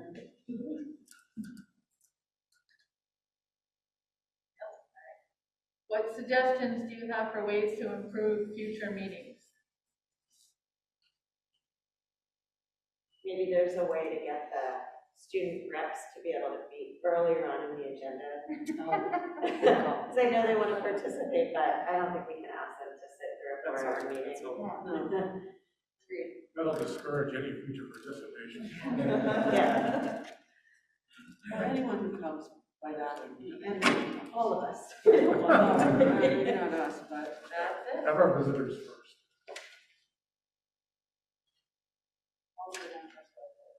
I didn't know they were on there. What were they under? Community council. Update. Oh, sorry. Yeah, I missed it too. Is that the end? Sorry, missed that. That's okay. It's so like woman over here, it's like bees. Oh. All right, so we are in need of an executive session under Title I, BSA 5313A3, evaluation of an employee, specifically the superintendent's evaluation.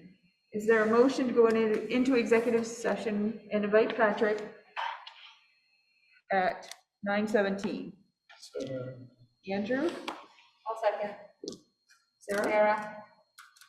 All right, all those in favor of going into executive session, Title I, VSA 5313A3, evaluation of an employee, please say aye.